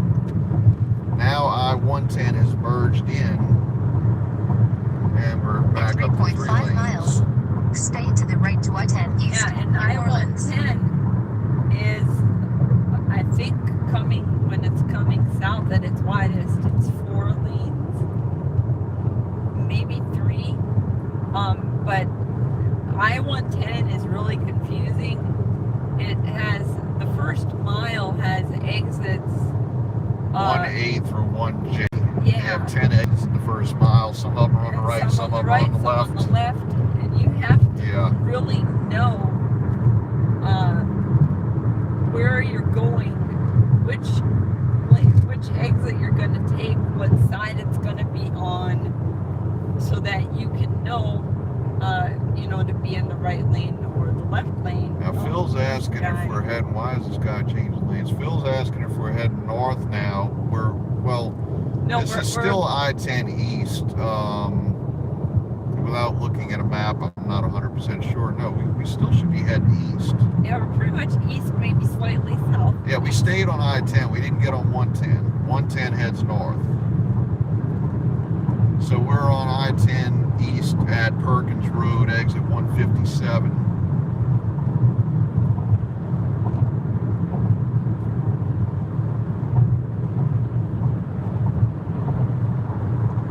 Found us on Google Maps. I wish there was a way that and it did ask me for my location, but yeah, 112. I'm sorry, I-12 will split off to the left in a few miles.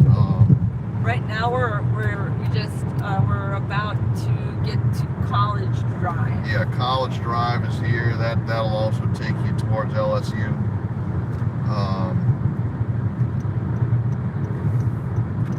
I don't know why traffic is so heavy right now. It's Sunday night, but I guess everybody's coming home from their weekend trips. This is how it always is. Yeah, I guess it is always pretty. It's usually heavy. Yeah, pretty heavy traffic here. Yeah, it's a few miles, and I gotta remember from now on, if I'm gonna do this, I gotta bring my reading glasses because I can't see these comments very well. So right now we have there's 4 lanes. The far left 2 are exit only to 12 east. These 2 on the right, the one I'm in right now, you can stay on and continue on to 12, or you can go to I-10.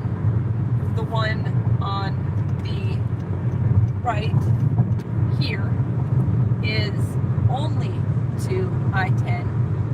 Once I get onto I-10, which is what I'm going to take, a lane will come on and will be added. Stay to the right to I-10 east, New Orleans. The signs are all messed up because it showed like there was 3 lanes to I-10 and 2 lanes to I-12, even though there was only 4 lanes total, but 3 lanes are exit only to I-12. Now we get this new lane here. I think they reconfigured something there, and they just never changed out the signs there. That's been quite a while since they've done that. Yeah, well, yeah, no, I know it's been like that a while, but they got some signs that are just outdated, and they really need to change because they're not accurate. It's confusing because it looks like you could be in the left lane and stay on I-10, but yeah. But they have painted, and it's already fading. They have painted on the road. Yeah, the interstate shields. Interstate shields, and that's helpful. That's the only thing you can watch. But they're fading. Yes, Louisiana is Central Time. So right now it is 7:43 p.m. and 83 degrees. And Phil, I'm guessing you must be in Mountain Time.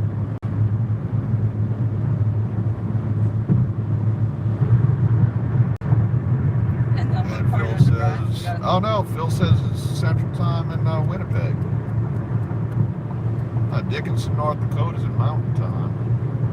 It depends on what side of the Missouri River you're on. Yeah, but once you get into Canada, I'm not sure how that works. Oh yeah. Because it may not follow the same lines.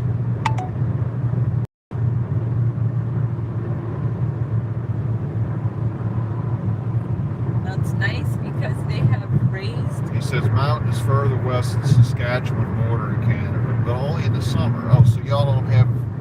So does part of Canada not observe daylight saving time? Oh, it moves. Okay, it moves to the Alabama. It moves to the Alberta border further west. they're trying to eliminate daylight saving time in Louisiana, really all across the southern United States. There's different bills to eliminate it. Well, actually, I think what they would do is keep it daylight saving time all the time, you know, or summertime. I don't know if it'll ever happen. Arizona currently does not observe daylight saving time. Part of Indiana doesn't. And part of Indiana. So Saskatchewan does not have daylight saving time.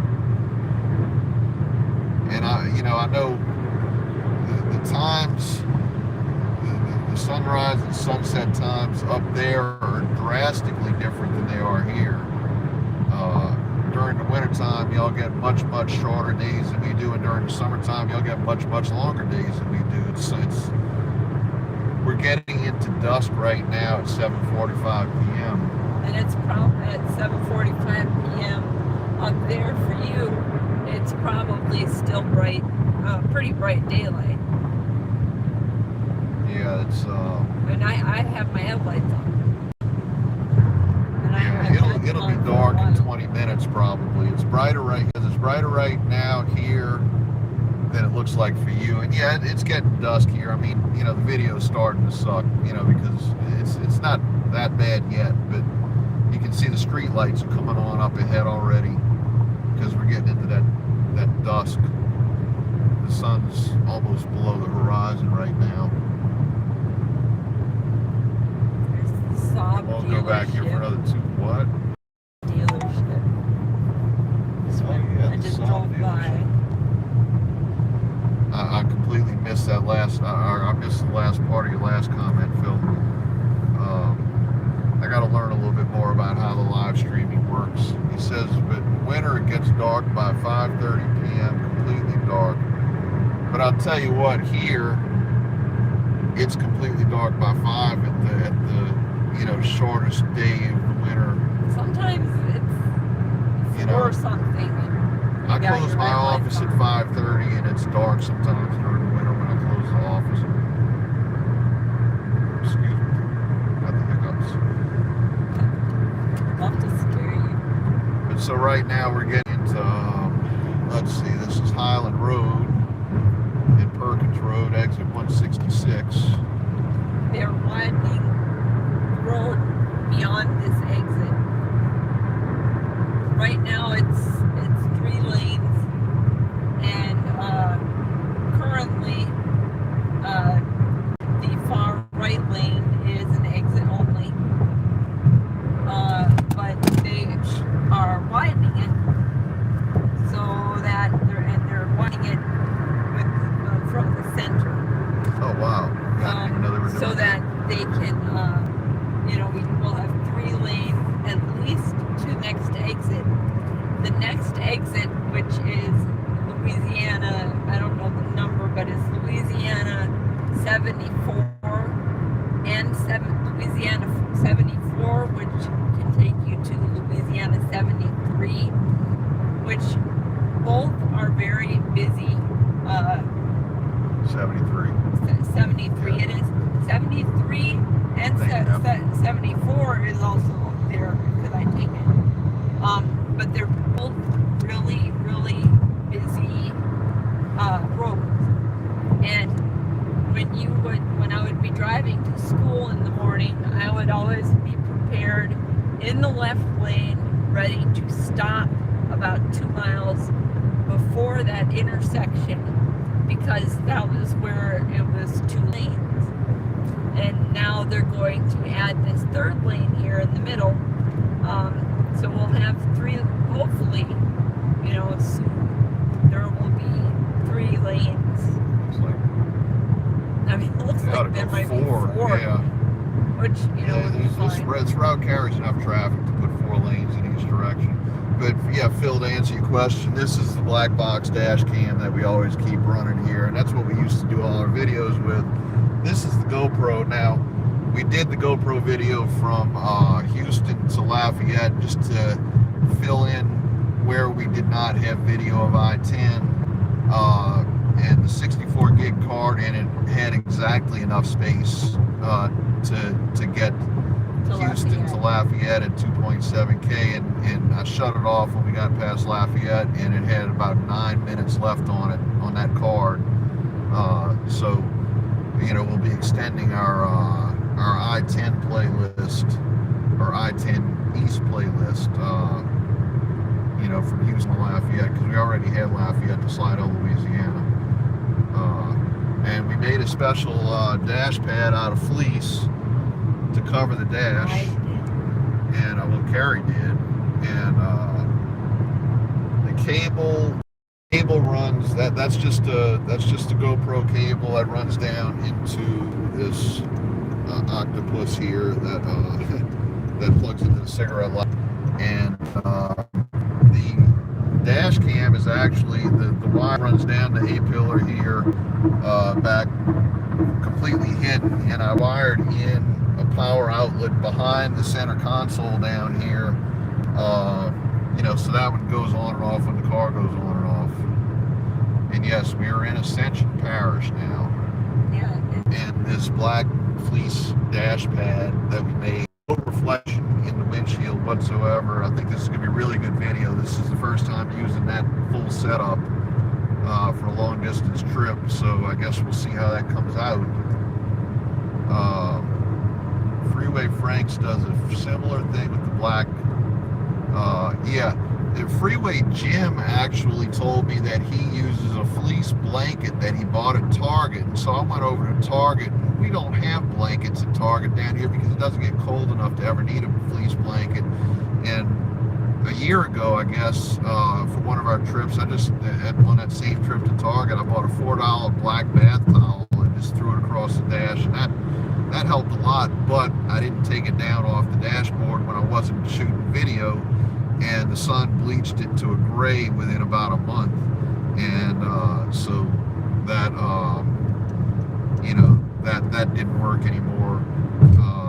So we had gotten the idea just to buy some, you know, fleece at a material store, and we folded it. We bought a yard of it, folded it in half. I came out here the other day and just trimmed it to a little bit bigger than what I needed it to be, and Carrie put it on the sewing machine and sewed up, turned it inside out, and this is what we got, and it works really, really well.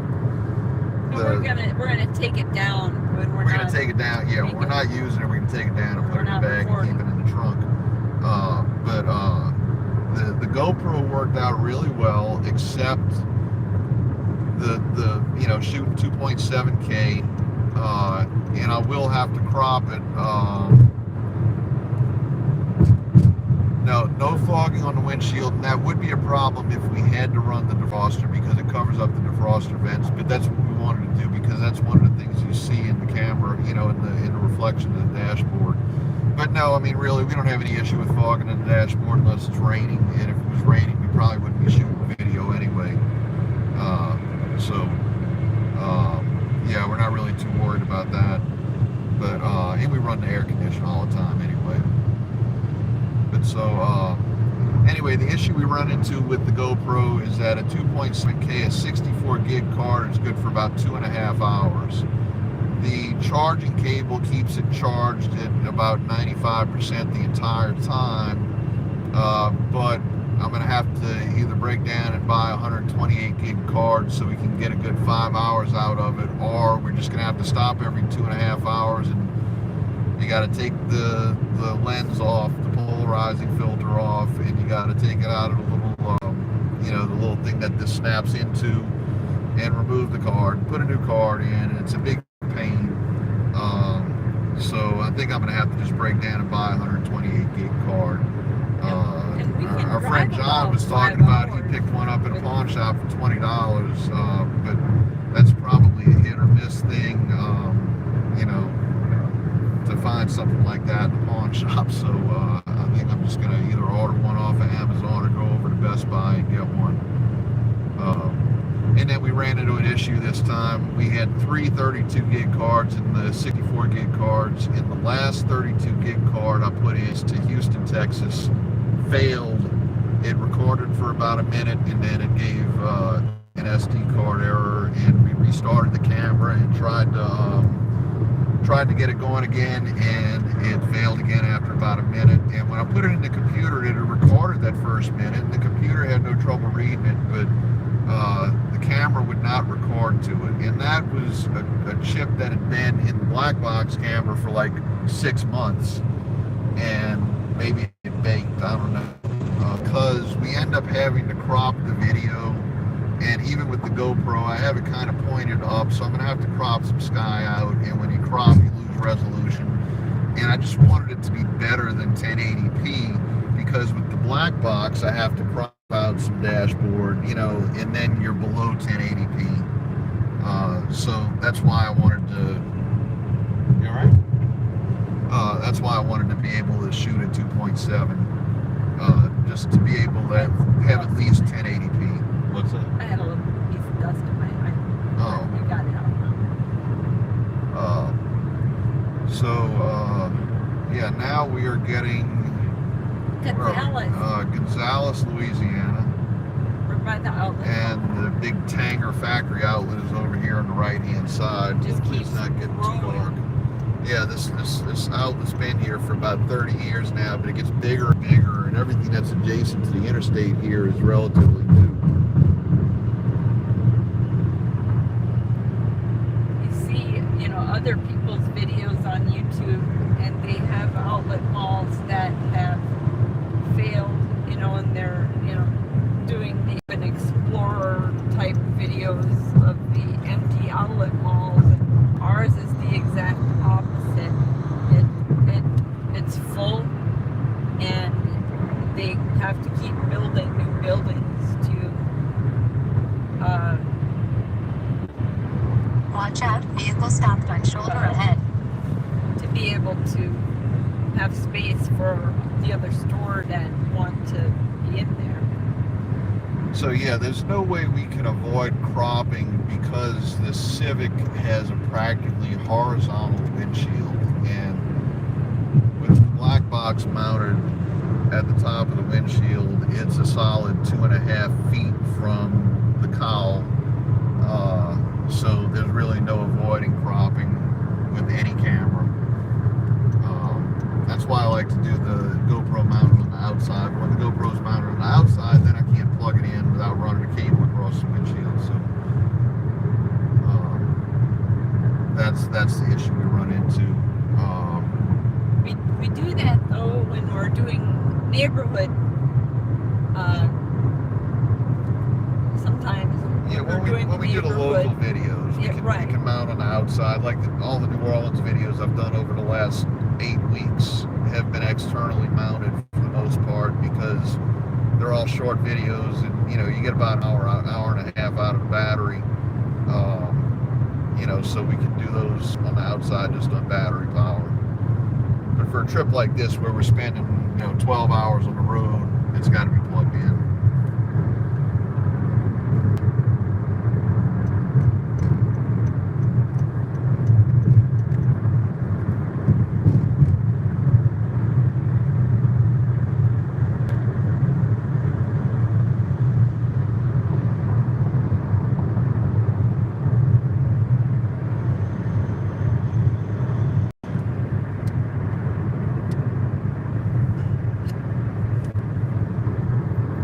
The other big advantage of the GoPro over the black box is just its ability to, you know, variable shutter speed depending on lighting conditions and that kind of thing. It's almost like having a real like camera. Yeah, we are eventually going to get more batteries for the GoPro, and you know, get some kind of a charging thing, you know, that'll charge multiple batteries at once, and, you know, that we can plug into the power port in here, and Or maybe even just an inverter. yeah, we might get an inverter, and that way we can just plug in the computer and just empty out the cards and stuff like that. But yeah, with multiple batteries, we could put it on the outside. We would just have to stop and change the battery. Which, once again, anything you got to change on this GoPro, you have to take the lens off, and then you have to take it out of the little cradle, and you know, I can keep it plugged in. I took the little door that covers up the you know, the port where the power cable goes in, but you can't take the door off where the battery or the memory card goes and access it without removing it from the little holder. So, you know, you still run into that problem no matter what you do.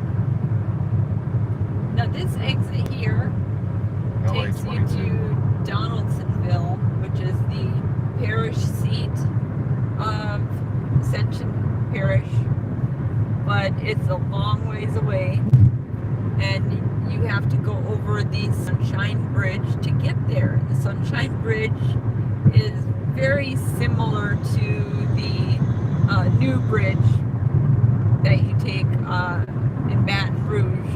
Except it's not as wide. Except it's not as wide because it doesn't need to be. The first time I drove over that bridge, I thought it was the coolest thing ever.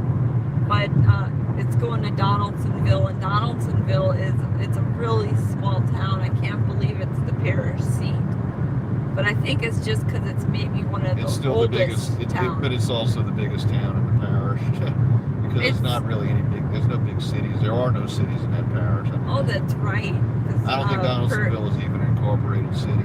Prairieville's not either. And once again, that's something that you can see if you go to our Bridges of the Mississippi River in Louisiana special that we did with Roadway Wiz last year.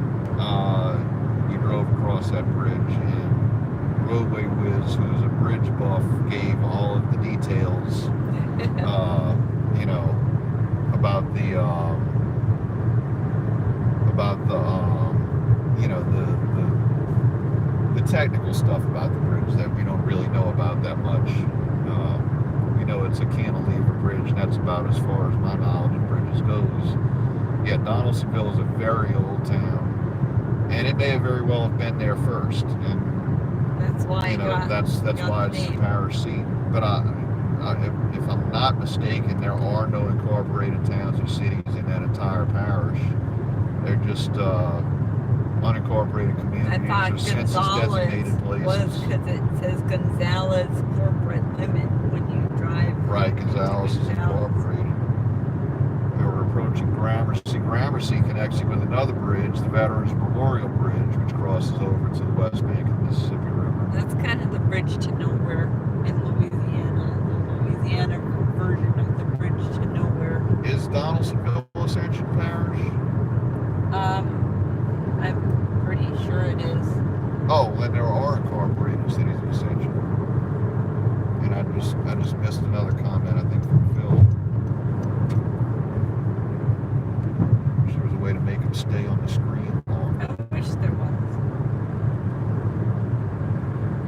That's another reason that you should just buy me a new iPad Pro with phone. We can use that, and then there's more room. I think if you stream on an iPad, it puts the comments in like a separate window. Wait. Oh, Gonzales, Sorrento, and Donaldsonville are incorporated. Okay. Well, I wasn't thinking, for some reason, I was thinking Donaldsonville was in a different parish. Thank you for proving me right. Yeah, well, that's. But is Donaldsonville an incorporated city or not? Is it just a census-designated place, or is it actually a city? I can't remember. I had to research all this when we did our drive-through there, but you know, that's a while back, and that's a lot of information to remember. I can't remember everything. Going over Highway 61 right now. Yeah, this is U.S. Highway 61, which runs from downtown New Orleans to what is the northern terminus of 61? Something of the Lakes, Minnesota. We started the live Lake of the Woods? Lake of the Woods, Minnesota, is where US 61 goes. We started the live stream 4 miles into Louisiana. The first exit after. Stop, shoulder ahead. Sorry. I've been awake the whole time doing the live stream.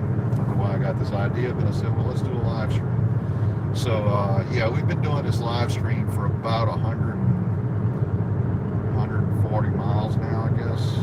Or 33 miles from New Orleans right Yeah, now. we're only 43 miles from New Orleans.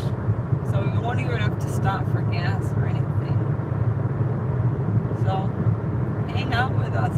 See some New Orleans. Phil camps near Lake of the Woods. Well, Really? That's really cool. if you camp at Lake of the Woods, if you ever want to come down to New Orleans, just get on U.S. Highway 61 and go south, and you'll eventually get here. It'll probably take you 3 days, but it'll take you right to the corner of Tulane Avenue and North Broad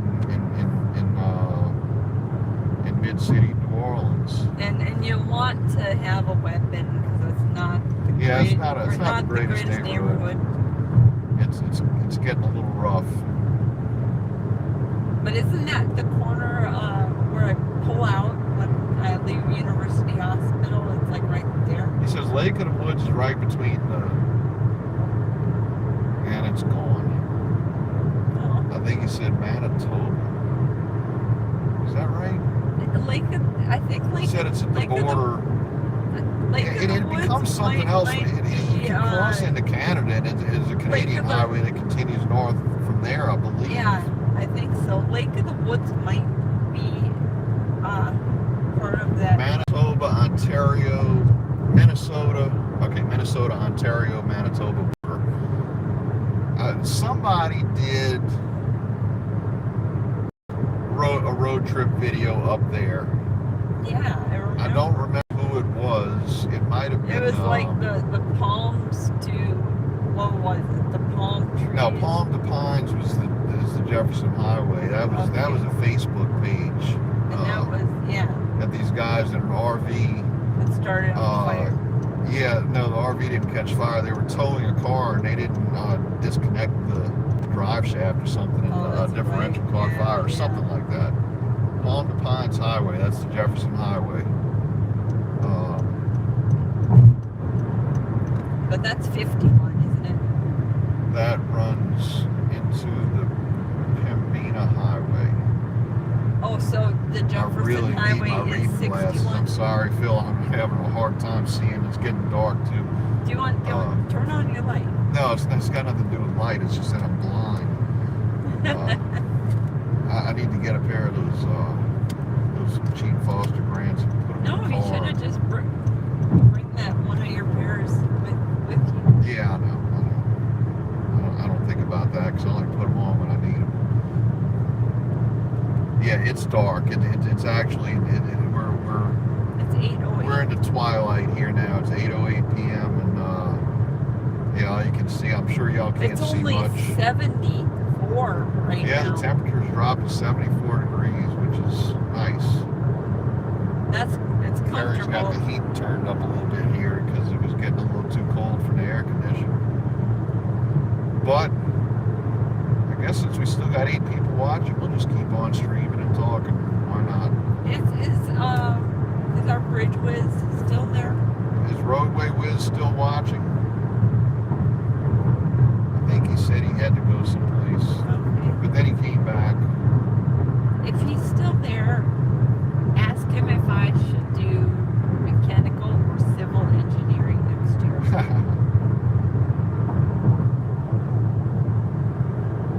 He's not responding, so I'm guessing Okay. Roadway Wiz is going. Or if I should just do mechanical and continue taking some chemistry classes and doing the materials engineering. Oh, we'll have to just give him a call. And find Yeah. out. Yeah, I have till August. They're So we're now approaching LA 641 Gramercy Fletcher. no, I think this is actually where the Veterans Bridge is, not back there. Yeah, you're right. I don't know what I was thinking. This is what takes you to the Veterans Memorial Bridge. Because there is nothing I that have goes no idea north. what I There's was looking nothing at there. that goes north here. Oh no, LA 22 has a highway that takes you.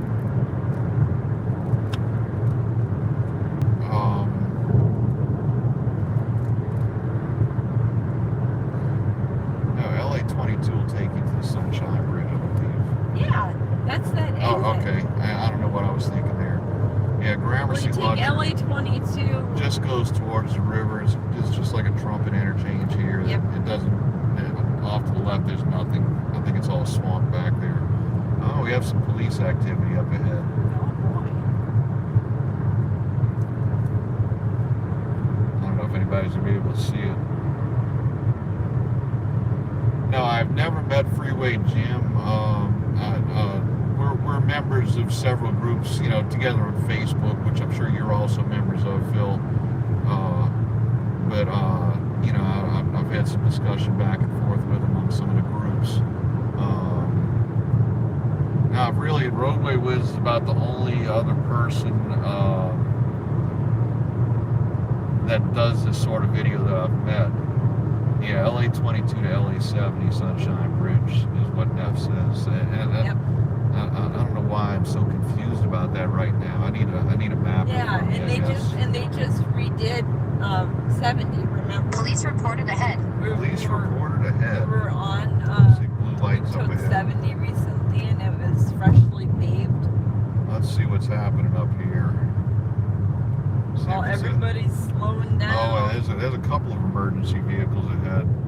This might Phil be- says it seems like a lot of people in the southern USA like doing road videos. I wonder why. Well, I can tell you why we do it is because I'm self-employed, and you know, so I don't get like regular vacations because I pretty much have to work every day if I want to make any money. Oh, somebody went off the road here, I think. Oh yeah, car upside down. Whoa. Whoa! Oh my goodness! I don't know if y'all can see that, but there was a car upside down in the ditch over there. Now I have gone upside down in Oh, the there's car. another state trooper Oh. entering St. John Parish. So anyway, yeah, so being Watch out, vehicle stopped on self-employed, shoulder ahead. being self-employed, I don't just get vacation time like normal people get. You know, I have to take it when I can get it, and you know, because if I take a day off, that means I'm not making any money that day. So we take a lot of weekend trips, and that's why we do this. Now, as far as the videos go, I bought a dash cam after somebody scammed me, claimed that I hit her, which was ridiculous. I didn't hit her, but you know. Anyway, I bought the dash cam. It was $40 on Amazon, I think, or may have been eBay. I don't remember. And put it in my Mustang, and we took a couple of trips, and I was kind of playing around with a video editor that I had, and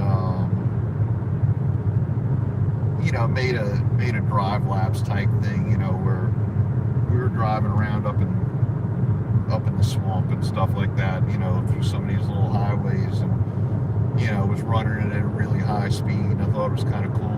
I think it And was then- LA 77. Yeah, I think it was LA 77 that day. But so anyway, we there was other road trip channels that I started following on YouTube, like Roadway Wiz and Freeway Jim, and you know, there's God, I must have 30 or 40 of them that I'm subscribed to now. Some of them have been, you know, completely dead for the last 5 years, but I'm still subscribed in case they ever decide to start posting videos again. But anyway, so in September of 2015, Carrie was in a bad car accident in my Mustang with the dash cam, and it was a single car accident, and she lost control in the car, ended up flipping over upside down in the air and landing on the roof, crushing the It top of the wasn't car, because nearly I'm a killing her. bad driver. No, she We was don't trying know to what avoid. happened. She was trying to avoid killing someone else, is basically what it was. And she didn't remember what happened, and she was in the hospital, and you know, there's been 7 or 8 surgeries, you know, that took 2 years to complete. And so since she didn't know what happened, the dash cam footage came in handy, because I was able to determine that no, she didn't pass out behind the wheel, and no, nobody else hit her. It was just a very unfortunate set of circumstances where she tried to avoid somebody and just lost control of the car, and you know, it wasn't really her fault, but it wasn't anybody else's fault either. But that's a selling point in having a dash cam, is when something like that happens and you need to know what happened, and we know what happened. sure that you have it very securely. Yeah, you want it to be very securely mounted. Of course, the windshield disintegrated when the car landed on its roof, so that was the end of the footage. But it would have been nice if we would have had it like with maybe command adhesive, and it would have. Yeah, but the windshield wasn't there anymore, so it didn't matter. It still would have been there, I think. But anyway. But so anyway, after her accident, while she was convalescing, because that, for 2 years she was recovering from that accident, I had to buy a new dash cam because that one didn't work anymore after the accident, and we put it into we bought the Honda because I had to replace the car, and all I had was a pickup truck that I hate to drive, which I just recently got rid of. But we bought the Honda, I put a new dash cam in it, and we just needed to get away for the weekend, and we started going on these trips and recording them and putting them on YouTube. And we started in January of 2016, and it had interest, so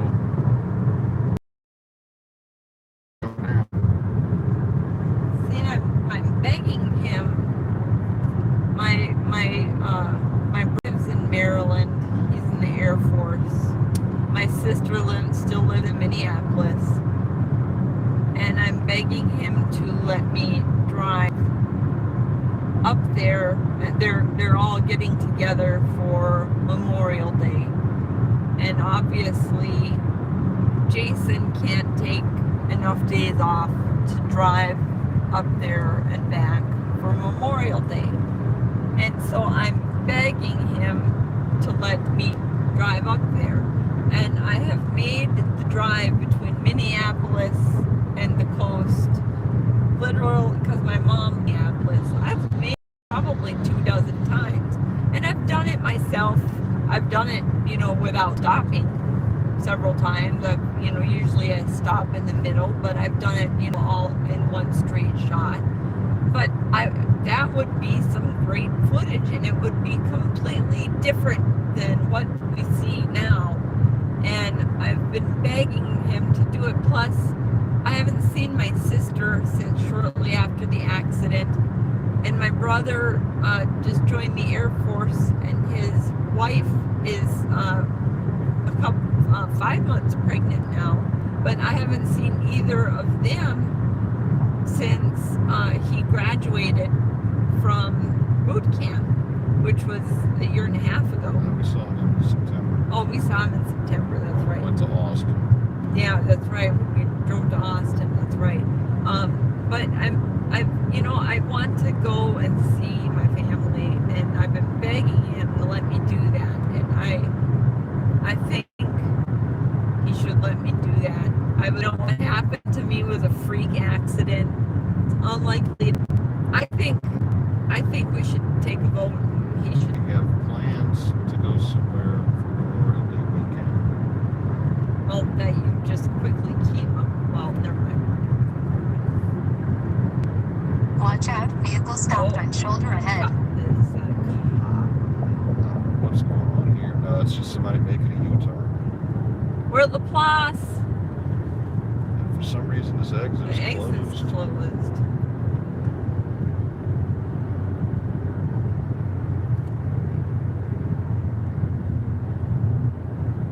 So we're in Laplace. We're at Laplace, yes. Is our Laplace?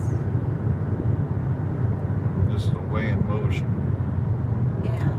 But Phil says, "Wow, your GPS can tell that someone is stopped on the shoulder ahead." Yeah, we're running Waze, and it's running on my phone, which I probably should have shut it off before I started live streaming, but I didn't really think it mattered that much. But yeah, other people from, yep, we are almost home. Other people that are on Waze can report broken down vehicles and police ahead and object on road, animals on road, heavy rain, all kinds of things, and it tells you all that. Sometimes they're accurate, sometimes they're not. Most of the time it's most of the time it's not accurate because, you know, like if there are police reported ahead, and it was a half hour ago, like that cop's already taken off to pull somebody over, and he's somewhere else by the time you get there. And you can either give it a thumbs up or say not there, and if you say not there, or if enough people say not there, it removes the warning for the drivers behind you. We have a pretty heavy, we have a pretty big Waze community here in New Orleans. I was actually involved with Waze for 7 years as a map editor, and we even hosted the North American Waze Map Editors Conference a few years ago in New Orleans, where people from all over North America that were Waze map editors came down on Google's dime, because Google owns Waze now. And you know, we had a little bit of input towards some of the features that you have on Waze. Now, that's something that I kind of got out of when I started doing the road trip videos. That's interesting. It's a ambulance. That's right. It's probably the person that was in my car. That may very well be.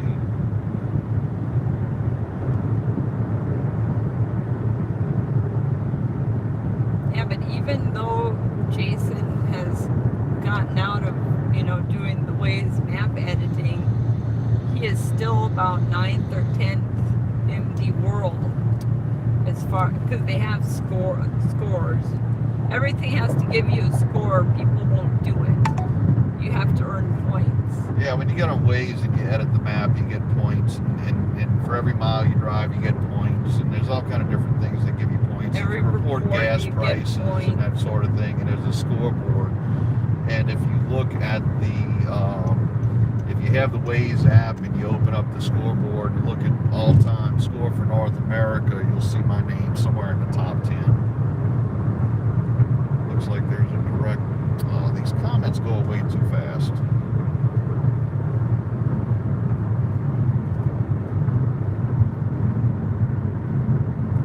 going to have to go back and read all the comments later.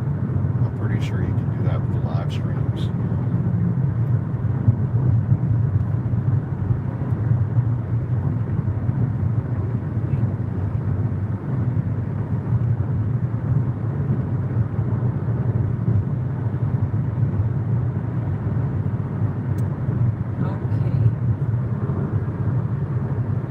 Terrell Max says, where are you going? We're going home to the West Bank. We are about to get on the Bonnie Carey Spillway. Yeah. We're going 77 miles an hour. So I'm speeding just a tiny bit. So multiply that by 1.61 and you get kilometers. See, we're not completely ignorant of the metric system. I just can't do that kind of math in my head.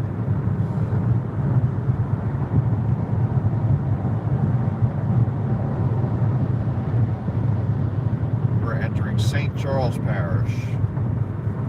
And this is the Bonnie Carey Spillway. You can read your dash speed on the video. Yep. I guess as long as I'm pointing the camera at it. I'm a royalty rate. My rank in the state is 101 for the week. My all-time is 101. Yeah, weekly is probably very Let's low. see. Jason. Let's see. You are still. Let me find something. You can go to YouTube.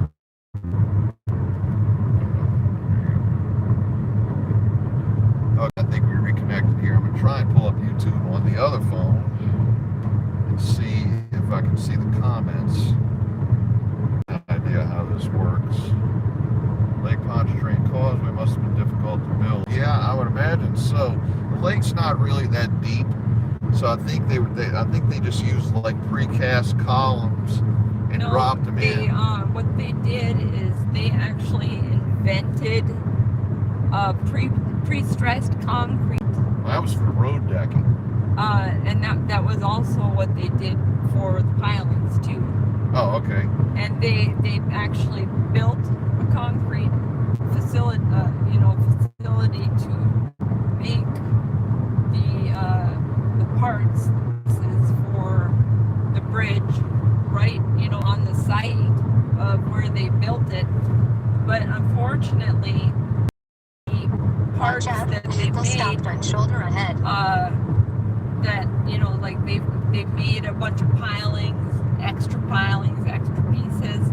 Well, what they have is what they have. I think they took down that's valuable land. I think that was on the Metairie side, and I think they do not have any more of once they run out of those pilings, they don't have any more of those pilings. Yeah, but they have a pretty good stockpile. And they also have sections of road. Extra sections. Extra you sections. can see them sometimes. Let's see. The Causeway occasionally gets hit by marine traffic, and they'll like take out a section of of the decking, and so they bring a new section in on a barge and replace it. Okay, so I'm looking at the comments now on the other phone, and let's see. So Phil said, doesn't look like there's a direct interstate from New Orleans to Minneapolis. Looks like a bit of a detour east-west. Doesn't I-55 go to? What you do is, I take 55 usually. Well, I take from here. I would take I-55 all the way up to 155 in Peoria, Illinois. And Peoria, Illinois would go to I-70, or it might be 80, either 70 or 80. And that goes through Davenport, but it goes to Des Moines. And then in Des Moines, I would go to 35 and then go to 35W from there. That's the route I usually took. I've taken other routes. Said I-74. 74. Not familiar with 74. No, I'm not. He sees it on the map. He's looking at the map. Okay, so as far as if your car breaks down on the Causeway, this is back in the early 2000s, I had a 1987 Chevy Sprint. And if you're not familiar with the Chevy Sprint, I believe in Canada it was sold as the Pontiac Firefly. It was actually made by Suzuki, and it was a little bitty car. Smaller than a Geo Metro. Well, it eventually became the Geo Metro. Oh, really? Okay. The Chevy Sprint was a Suzuki, powered by a Suzuki 3-cylinder engine coupled with a 5-speed stick shift. The whole car weighed maybe 900 pounds, and it got like 50 miles to the gallon. And I paid $400 for the car, and all it needed was some gum out in the carburetor to clean it out, and it ran like a new car. And I drove that car, especially after Hurricane Katrina, when I was commuting from Picayune, Mississippi to New Orleans, Louisiana, which was a pretty long commute when all the bridges were out. But anyway, so before Hurricane Katrina, I was driving that car across the Causeway, and it's 25 miles long, and I was nearing mile 20, where right around mile 20, there's a crossover where you can pull over, in between the two bridges and stop if you have an emergency. Well, right when I passed that last crossover, the car popped into neutral. And so I'm cruising along at 65 in neutral, and I couldn't get the car back in the 5th gear. And so I put it in 4th gear and slowed down to about 50 and drove along in 4th gear. And I'm like, well, I'm going to be in some trouble here if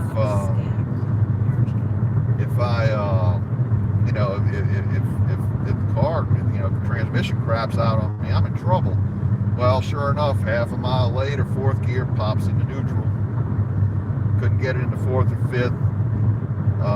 Third wouldn't work. You know, at this point, I'm down to about 30 miles an hour. There's cars flying by me. And all I could do was coast to a stop and hug the right curb. And they have little call boxes. And you pull on a lever on the call box, and all it Watch out, does, vehicle stopped on shoulder ahead. all it does is operates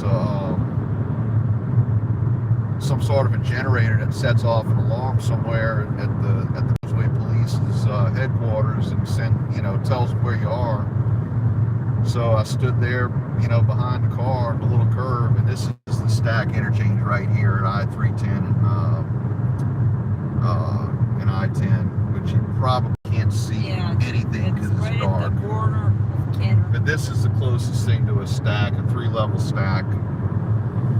But anyway, so eventually the Causeway police showed up and they came up behind me, and I told them, I said, transmission's failed. He said, okay, hop back in the car, I'll push you to the end of the bridge, it's only 3 miles. So I get in the car and I'm behind the wheel, and he tells me, yes, it is a trumpet interchange with a stack. It's kind of a hybrid. And the cop starts pushing me along, and he gets on his loudspeaker, and he says, get in the left lane. So I go to move into the left lane, and as I'm moving into the left lane, I realize the keys are not in the ignition, and the steering wheel had a lock, of course, and that kind of freaked me out.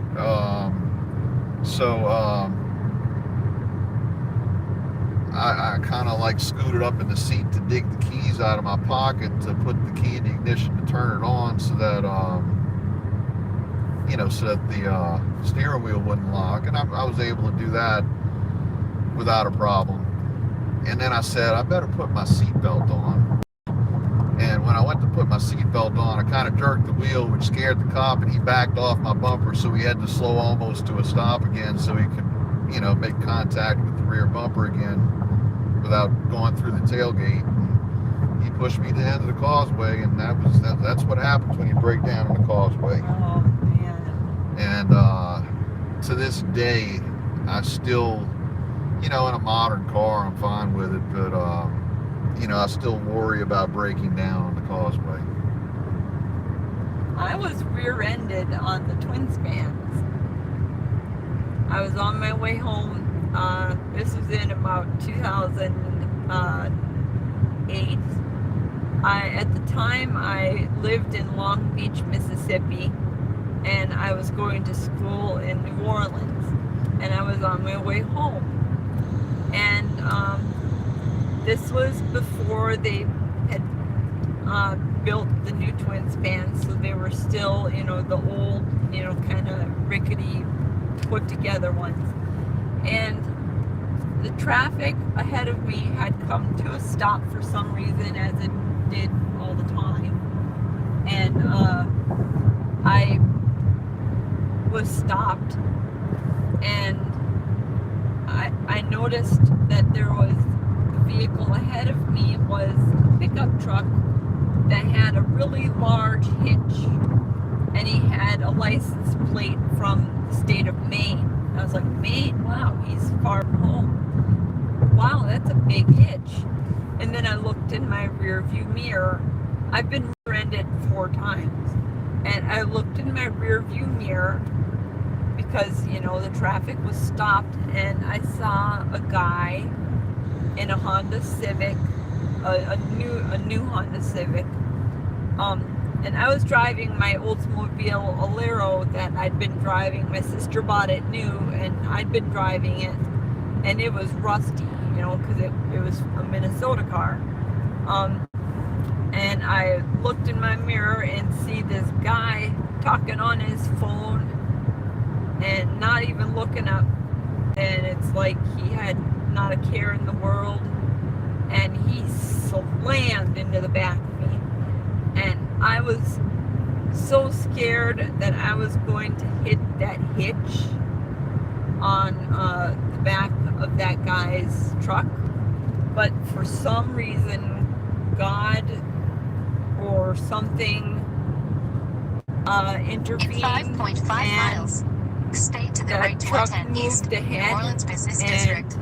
I didn't hit anybody from the front, so it was just the back. But when the tow, this guy's, all of his airbags went off. My airbag didn't go off. It was just my bumper basically fell off. It would have been fine. But, the tow truck came out, and I started it and pulled over and went over to the shoulder. And tow truck came out, and the body shop said that they couldn't fix the car because they had never seen a car with so much rust, and they couldn't find any metal to which they could weld the bumper back on. So because of that, my Alero was totaled, and I got I had full coverage on it because I was driving, I had such a long commute. It was about 70 miles and each way, and I was driving to New Orleans, so I had full coverage on it still. So I got a good check. I didn't do the You didn't call Morris no, I Bart. did not call Morris Bart or anything. I got about $6,000, and I managed to find a really nice car. I found a 99 Honda Civic that only had 69,000 miles on it, and this was in 2008. So it worked out really well for me, and it was a much better car. But that car got wrecked. Somebody else hit me, so people like to ruin my cars, and I'm scared. When I'm driving around in my Saab, I adore my Saab. My Saab is my dream car. I've wanted that car since like 2000 or 2001. I have wanted a Saab Vegan convertible, and now I have one, and now I'm kind of petrified when I'm driving it, that sometimes when people are driving stupidly like they do around here, I'm scared they're gonna hit me, and you can't get parts for that car. You have to get, what do they call it, the new old stock. Yeah, when Saab went out of business, a lot of people bought up all the Saab parts from all the dealerships, and now they sell them at inflated prices. And there are repro parts that you can get, and there are some General Motors parts that fit the Saab because GM bought Saab before they ran them into the ground, and so there are some GM parts that are available for the Saab, but it's a challenge just to find the correct oil filter for it. You can't just go to AutoZone and buy an oil filter for a Saab, or at least for the one that we have. Yeah, because we have the special edition one. There were only 4,000 of them, 4,000 and something of them made In 1 mile, over stay the to course the right of to 4 I-10 years. East, New Orleans Business. I'm trying to. It's in really actually pretty good shape. And I'm trying to, restore it. I'm actually thinking about making a YouTube channel about, me and my restoration of my Saab, because I'm a little tiny bit mechanically inclined. Jason's gonna laugh really hard now. But I enjoy Watch out, vehicle stopped on shoulder working ahead. on my Saab, and I want to take part in, making it as nice as possible, because I want to keep that car forever, even if Stay it's to the right to not I-10 East, New my Orleans daily Business driver. District. I want it. I want to keep it because that was my dream car, and I finally, 17 years later, I have it. In 3.3 It's miles. just, Exit to exit 234A, US 90 Business West, West Bank. it's a wonderful car. I love it. And if you're interested in the Saab, we made I made a video about the Saab last March after we bought it, you know, and went over some of the details of the car. It is a very interesting car and something you don't see every day. And it was something I noticed on this trip. Saabs used to be pretty common. You know, Jerry Seinfeld drove one. Actually, he had several throughout the Seinfeld series. Mine Saab is 900s. nicer than all Yeah. of his, though. In fact, if I ever could get a hold of Jerry Seinfeld, I'd like to see if he'd use it in his comedians in cars getting coffee, because it's a rare car, the particular one that we have. But anyway, I lost my train of thought. Oh, so back to the comments. Roadway Whiz is back, and yes, we are almost home. We are in the city of New Orleans right now. Yeah, we just entered. And Trans-Canada Phil said 70-mile commute to work. That's a long one. That was, to clarify, Carrie's commute was a 70-mile commute to school, not to work. That was when she was going to school here in New Orleans at Xavier University. Yeah, which we're about to drive by. Yeah, we're about to drive past. And in the post-Katrina, the year after Hurricane Katrina, I commuted 60 miles to work every day, and actually it was more than 60 miles because the bridge on I-10 that crosses Lake Pontchartrain was closed for the first 3 or 4 months after Katrina, and we had to go around the lake. So that turned into like a 100-mile commute that took 4 hours. And Phil also says he saw Seinfeld's comedy show last year in Edmonton. 2 years ago, In Seinfeld 1 came. mile. Exit left to exit 234A, US 90 Business West, West Bank. 2 years ago, Seinfeld came to New Watch out, Orleans hazard reported ahead. and performed at the Sanger Theater, and we went and saw him. And yeah, it's a very good show. And I'll tell you what, if he comes back to New Orleans, we'll be buying tickets again. We'll pay whatever Yeah. he's asking. It was great. Yeah, it was You know, a really and it good was show. I wasn't thrilled because it was only 2 months after my accident, but I wore a wig to cover the fact that I didn't have any hair, and I just had one little wound left on my forehead, so I just wore my regular makeup, and I put Exit a left to small exit bandage 234A, on, and US 90 Business I West, looked West fairly Bank. normal. So right here, we're entering the New Orleans Central Business District. In 3.8 miles. They call this the Exit to exit 9A, Pontchartrain Terry Parkway, Express. Frontage Road. It is not I-10. It is not 90 anymore, or yet. Or This is 90 actually US business. 90 Business. This takes you to the West Bank. I thought they just called this the Pontchartrain. Well, this is the Pontchartrain Expressway, but it's US Highway 90 Business. The Superdome okay. is right in front of us, and it's kind of lit up in red.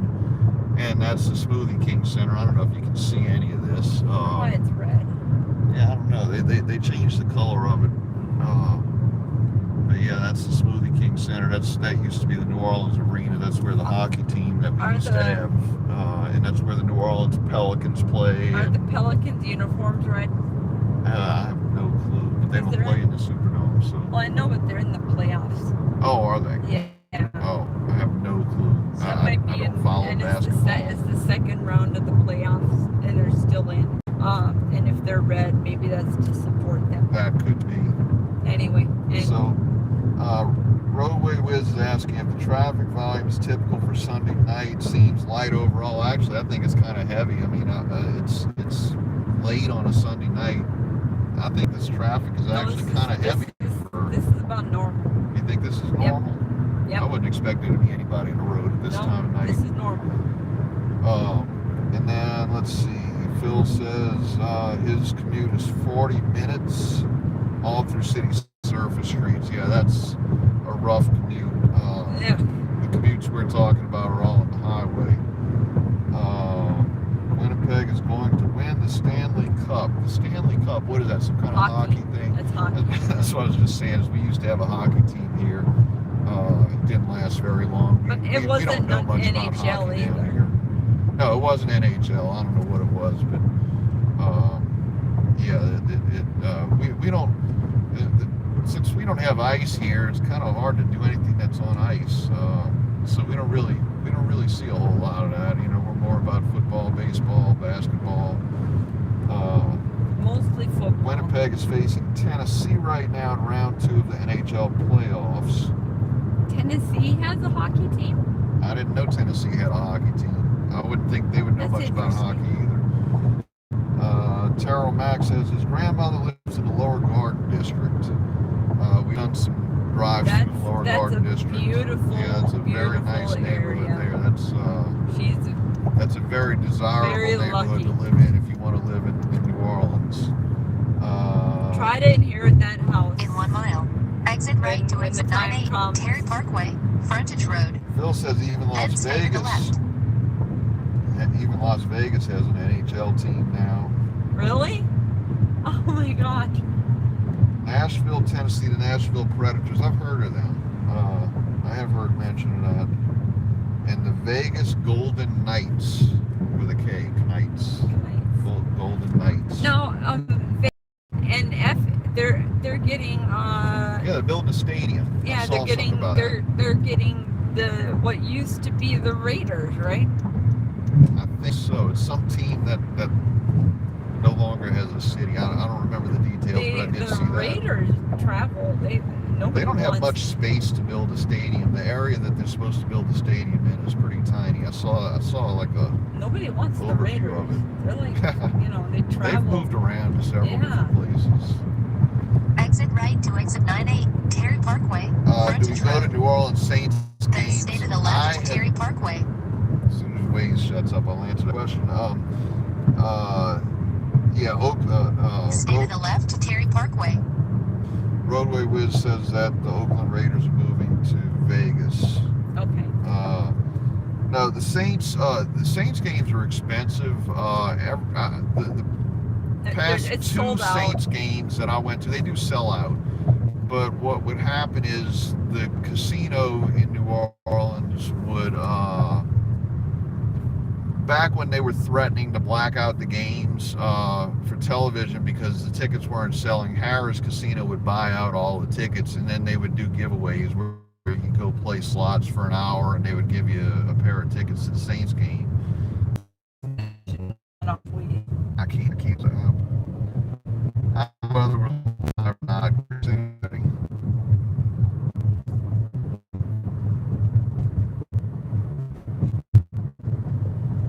Oh, I think we're back.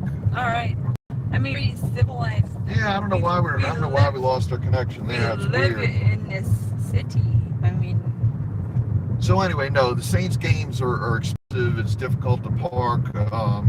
When Harrah's was giving away the free tickets, we went and played the nickel slots for an hour and got free tickets and went to a game. That was back in the late '90s, and then last year or two, a cousin of mine that has season tickets broke her leg or something, and she had nosebleed seats, and she knew she wasn't going to be able to climb the steps, so she went on Facebook and said, who wants tickets to the Saints game? And I replied immediately, and I took my neighbor across the street who's a big Saints fan, and we went and saw the Saints game.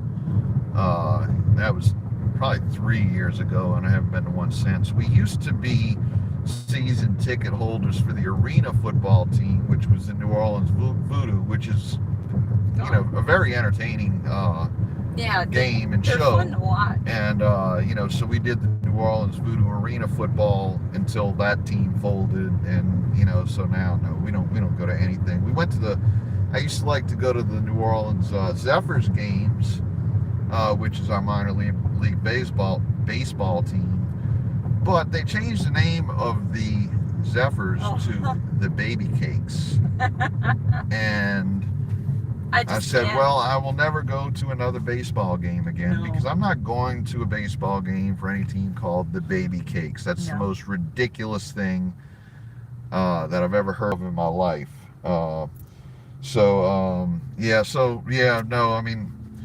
I wish we had PVA bowling here, because I'd go to that, because I used to be a bowler. But other than that, nope, sports are pretty much out.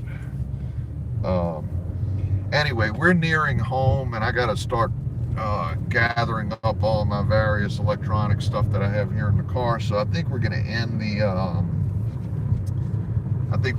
the live stream.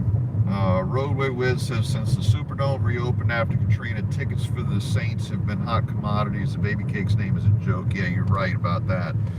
But yeah, people, you know, when the Saints started winning, you know, the fair weather fans all, you know, started buying up the tickets, and you know, then we won the Super Bowl. Season tickets are all sold out. Yeah, season tickets are nearly impossible to get. But yeah, they sell out every game now. So anyway, I want to thank everybody for watching. Thank you guys, and if anybody wants to try one of those dash pads that I made, let me know, and we can make it happen for you. Yeah, get with us. We'll see if we can figure out how to get measurements for your dash. It made a huge difference. Yep. An amazing difference. Yeah, so think about that, Phil, and Cater Communications, if you're still watching. You know, and anybody else that might want to do road trip videos or already does. And this has been fun. Yeah, Thank this you. has been fun. Yeah, this would've made been a long trip really short. This so. would have been a boring trip because Jason would have been napping and Yeah, I I would have been sleeping. So, but anyway, so thanks for watching. Should I do this spiel? no. Make sure and subscribe, share, and follow us on social media. Oh wait, smash that like button, and be sure to join us for our next 504 road trip coming up Wednesday at 2 p.m. I'm not even sure what that's going to be. I think it's going to be St. Claude Avenue from the lower 9th Ward, or through the lower 9th Ward into the French Quarter.